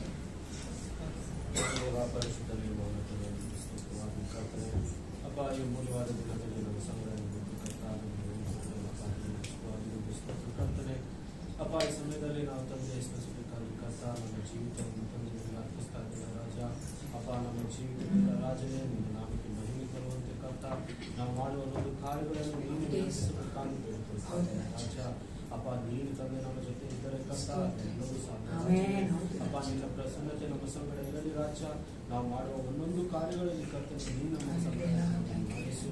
ನಮ್ಮ ಎಲ್ಲ ಆಲೋಚನೆಗಳನ್ನು ನೀನು ನಿಯಂತ್ರಿಸು ಕರ್ತ. ನಮ್ಮ ಬಾಯಿಂದ ಹೊರಡುವ ಒಂದೊಂದು ಮಾತುಗಳನ್ನು ನೀನು ನಿಯಂತ್ರಿಸು ಕರ್ತ. ಎಲ್ಲವೂ ನಿನ್ನ ಚಿತ್ತದ ಮೇರೆಗೆ ಮಾತ್ರವೇ ನಡೆಯಲಿ ಕರ್ತ. ಅಪ್ಪ, ನೀನೇ ಸರ್ವೋತ್ತಮನು, ಸರ್ವಶಕ್ತನು ರಾಜ. ಎಲ್ಲ ಒಳ್ಳೆಯ ಕಾರ್ಯಗಳೇ ಆಗುವುದಲ್ಲ ಕರ್ತನೆ. ಅಪ್ಪ, ನಮ್ಮನ್ನು ನಾವು ನಮ್ಮ ಸುತ್ತಲಿರುವ ಎಲ್ಲರನ್ನು ಬಂಧು ಮಿತ್ರರಿಂದ ಅರ್ಪಿಸ್ತಾ ಇದ್ದೇನೆ ಕರ್ತ. ನಾವು ತಂದೆ ನಿನಗೆ ಒಂದು ಮೆಚ್ಚುಗೆಯಾದ ಮಕ್ಕಳಾಗಿದ್ದು ಅವರನ್ನು ಕೂಡ ನಿನ್ನ ಬಳಿಗೆ ತರುವಂತೆ ನಮ್ಮನ್ನು ಉಪಯೋಗಿಸಬೇಕಾಗಿ ಬೇಡಿಕೊಳ್ತಾ ಇಲ್ಲ. ಪ್ರಾರ್ಥನೆ ಯೇಸು ಕ್ರಿಸ್ತನ ನಾಮದಲ್ಲಿ ಬೇಡಿದ್ದೇನೆ. ಎಲ್ಲರೂ ನಿಂತ್ಕೋಣ. ಪಾಪ ಪರಿಹಾರಕ್ಕಾಗಿ ಪಾಪಿಗಳ ಹುಡುಕಿ ಧರಣಿಗೆ ಬಂದ ನಾಮ. ಪಾಪ ಪರಿಹಾರಕ್ಕಾಗಿ ಪಾಪಿಗಳ ಹುಡುಕಿ ಧರಣಿಗೆ ಬಂದ ನಾಮ. ಜೀವಿತದ ಮಾದರಿಯ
ರಾಜಾನಿ ನಮ್ಮನ್ನು ಪ್ರೀತಿಸಿದ್ದೆ ಎಂದು ಪರಲೋಕದಲ್ಲಿ ಇರಲಿಲ್ವಲ್ಲ ಯೇಸಪ್ಪ, ನಮಗಾಗಿ ಒಂದು ಧರಣಿಗೆ ಇಳಿದು ಬಂದಿರ, ಅದಕ್ಕಾಗಿ ನಿಮಗೆ ಸ್ತೋತ್ರ ಉಂಟಾಗಲಿ. ಅಪ್ಪ, ನಮಗಾಗಿ ಎಷ್ಟು ಹೆಚ್ಚಾಗಿ ಕಠಿಣ ಬಾಧೆ ಪಟ್ಟು ಕಷ್ಟಪಟ್ಟು ಅಪ್ಪ ಶಿಲ್ವೆಯನ್ನು ಹೊತ್ತುಕೊಂಡು ಶಿಲ್ವೆ ಮೇಲೆ ಮರಣವನ್ನು ಹೊಂದಿರ, ಅದಕ್ಕಾಗಿ ನಿಮಗೆ ಸ್ತೋತ್ರ ಉಂಟಾಗಲಿ. ದೇವ, ನಮ್ಮೆಲ್ಲರ ತಗ್ಗಿಸಿ ಒಪ್ಪಿಸಿಕೊಡುತ್ತೇನೆ. ನಾವು ನಿನಗೆ ವಿರುದ್ಧವಾಗಿ ನಡೆಯದಂತೆ ಪಾಪದ ಜೀವಿತವನ್ನ ಕರ್ತನ ಅಸಹಿಸಿಕೊಳ್ಳುವಂತೆ ಅಪ್ಪ, ನಾವು ಪ್ರತಿ ದಿನ ನಿನ್ನಲ್ಲೇ ಕರ್ತನ ಸಂತೋಷಿಸುವಂತೆ, ನಿನ್ನ ಬಲ ಹೊಂದಿಕೊಂಡು ನಿನಗಾಗಿ ಪರಿಶುದ್ಧವಾಗಿ ಜೀವಿಸುವಂತೆ, ಅನೇಕ ಮಕ್ಕಳಿಗೆ ಸಪ್ಪ ನಾವು ಪರಿಶುದ್ಧ ಜೀವಿತವನ್ನು ತೋರಿಸುವಂತೆ ನೀನು ಕಾರ್ಯ ಮಾಡು ಕರ್ತನೆ. ನಾವು ಇರುವಂತ ಕಡೆಗಳಲ್ಲಿ, ನಮ್ಮ ಕುಟುಂಬಗಳಲ್ಲಿ, ನಮ್ಮ ಮಕ್ಕಳಿಗೆ ಅಪ್ಪ, ನಮ್ಮ ಹೆಂಡತಿ ಗಂಡನಿಗೆ ಸಪ್ಪ ನಾವು ಹೌದು ರಾಜ ಒಂದು ಮಾದರಿಯ ಜೀವಿತ ನಡೆಸುವಂತೆ ಕರ್ತನೆ ತೋರಿಸಿಕೊಡುವಂತೆ ನೀನು ಕಾರ್ಯ ಮಾಡು. ನಾವು ಬಲಹೀನರು ಏಸಪ್ಪ, ನಿನ್ನ ಬಲವು ನಮಗೆ ಬೇಕಾಗಿದೆ ಕರ್ತ. ನಿನ್ನ ಬಲ ನಮ್ಮನ್ನು ಪ್ರತಿಯೊಬ್ಬರನ್ನು ತುಂಬಿಸಿ ನಿನ್ನ ಒಂದು ಪರಿಶುದ್ಧ ಜೀವಿತವನ್ನು ನಡೆಸುವಂತೆ, ನಿನ್ನ ಒಂದು ಮರಣಕ್ಕೆ ನಾವು ಮರ್ಯಾದೆ ಕೊಡುವಂತೆ ಕರ್ತ, ನಾವು ಸದಾಕಾಲ ಅದಕ್ಕೆ ಘನತೆಯನ್ನು ಸಲ್ಲಿಸುವಂತೆ ನೀನು ಪ್ರತಿಯೊಬ್ಬರಲ್ಲೂ ಕಾರ್ಯ ಮಾಡಬೇಕೆಂದು ಯೇಸು ಕ್ರಿಸ್ತನ ದಿವ್ಯ ನಾಮದಲ್ಲಿ ಪ್ರಾರ್ಥಿಸುತ್ತೇನೆ. ಒಳ್ಳೆಯ ಪಿತನೇ, ನನ್ನ ಮನವೇ ಕರ್ತನನ್ನು ಕೊಂಡಾಡು, ನನ್ನ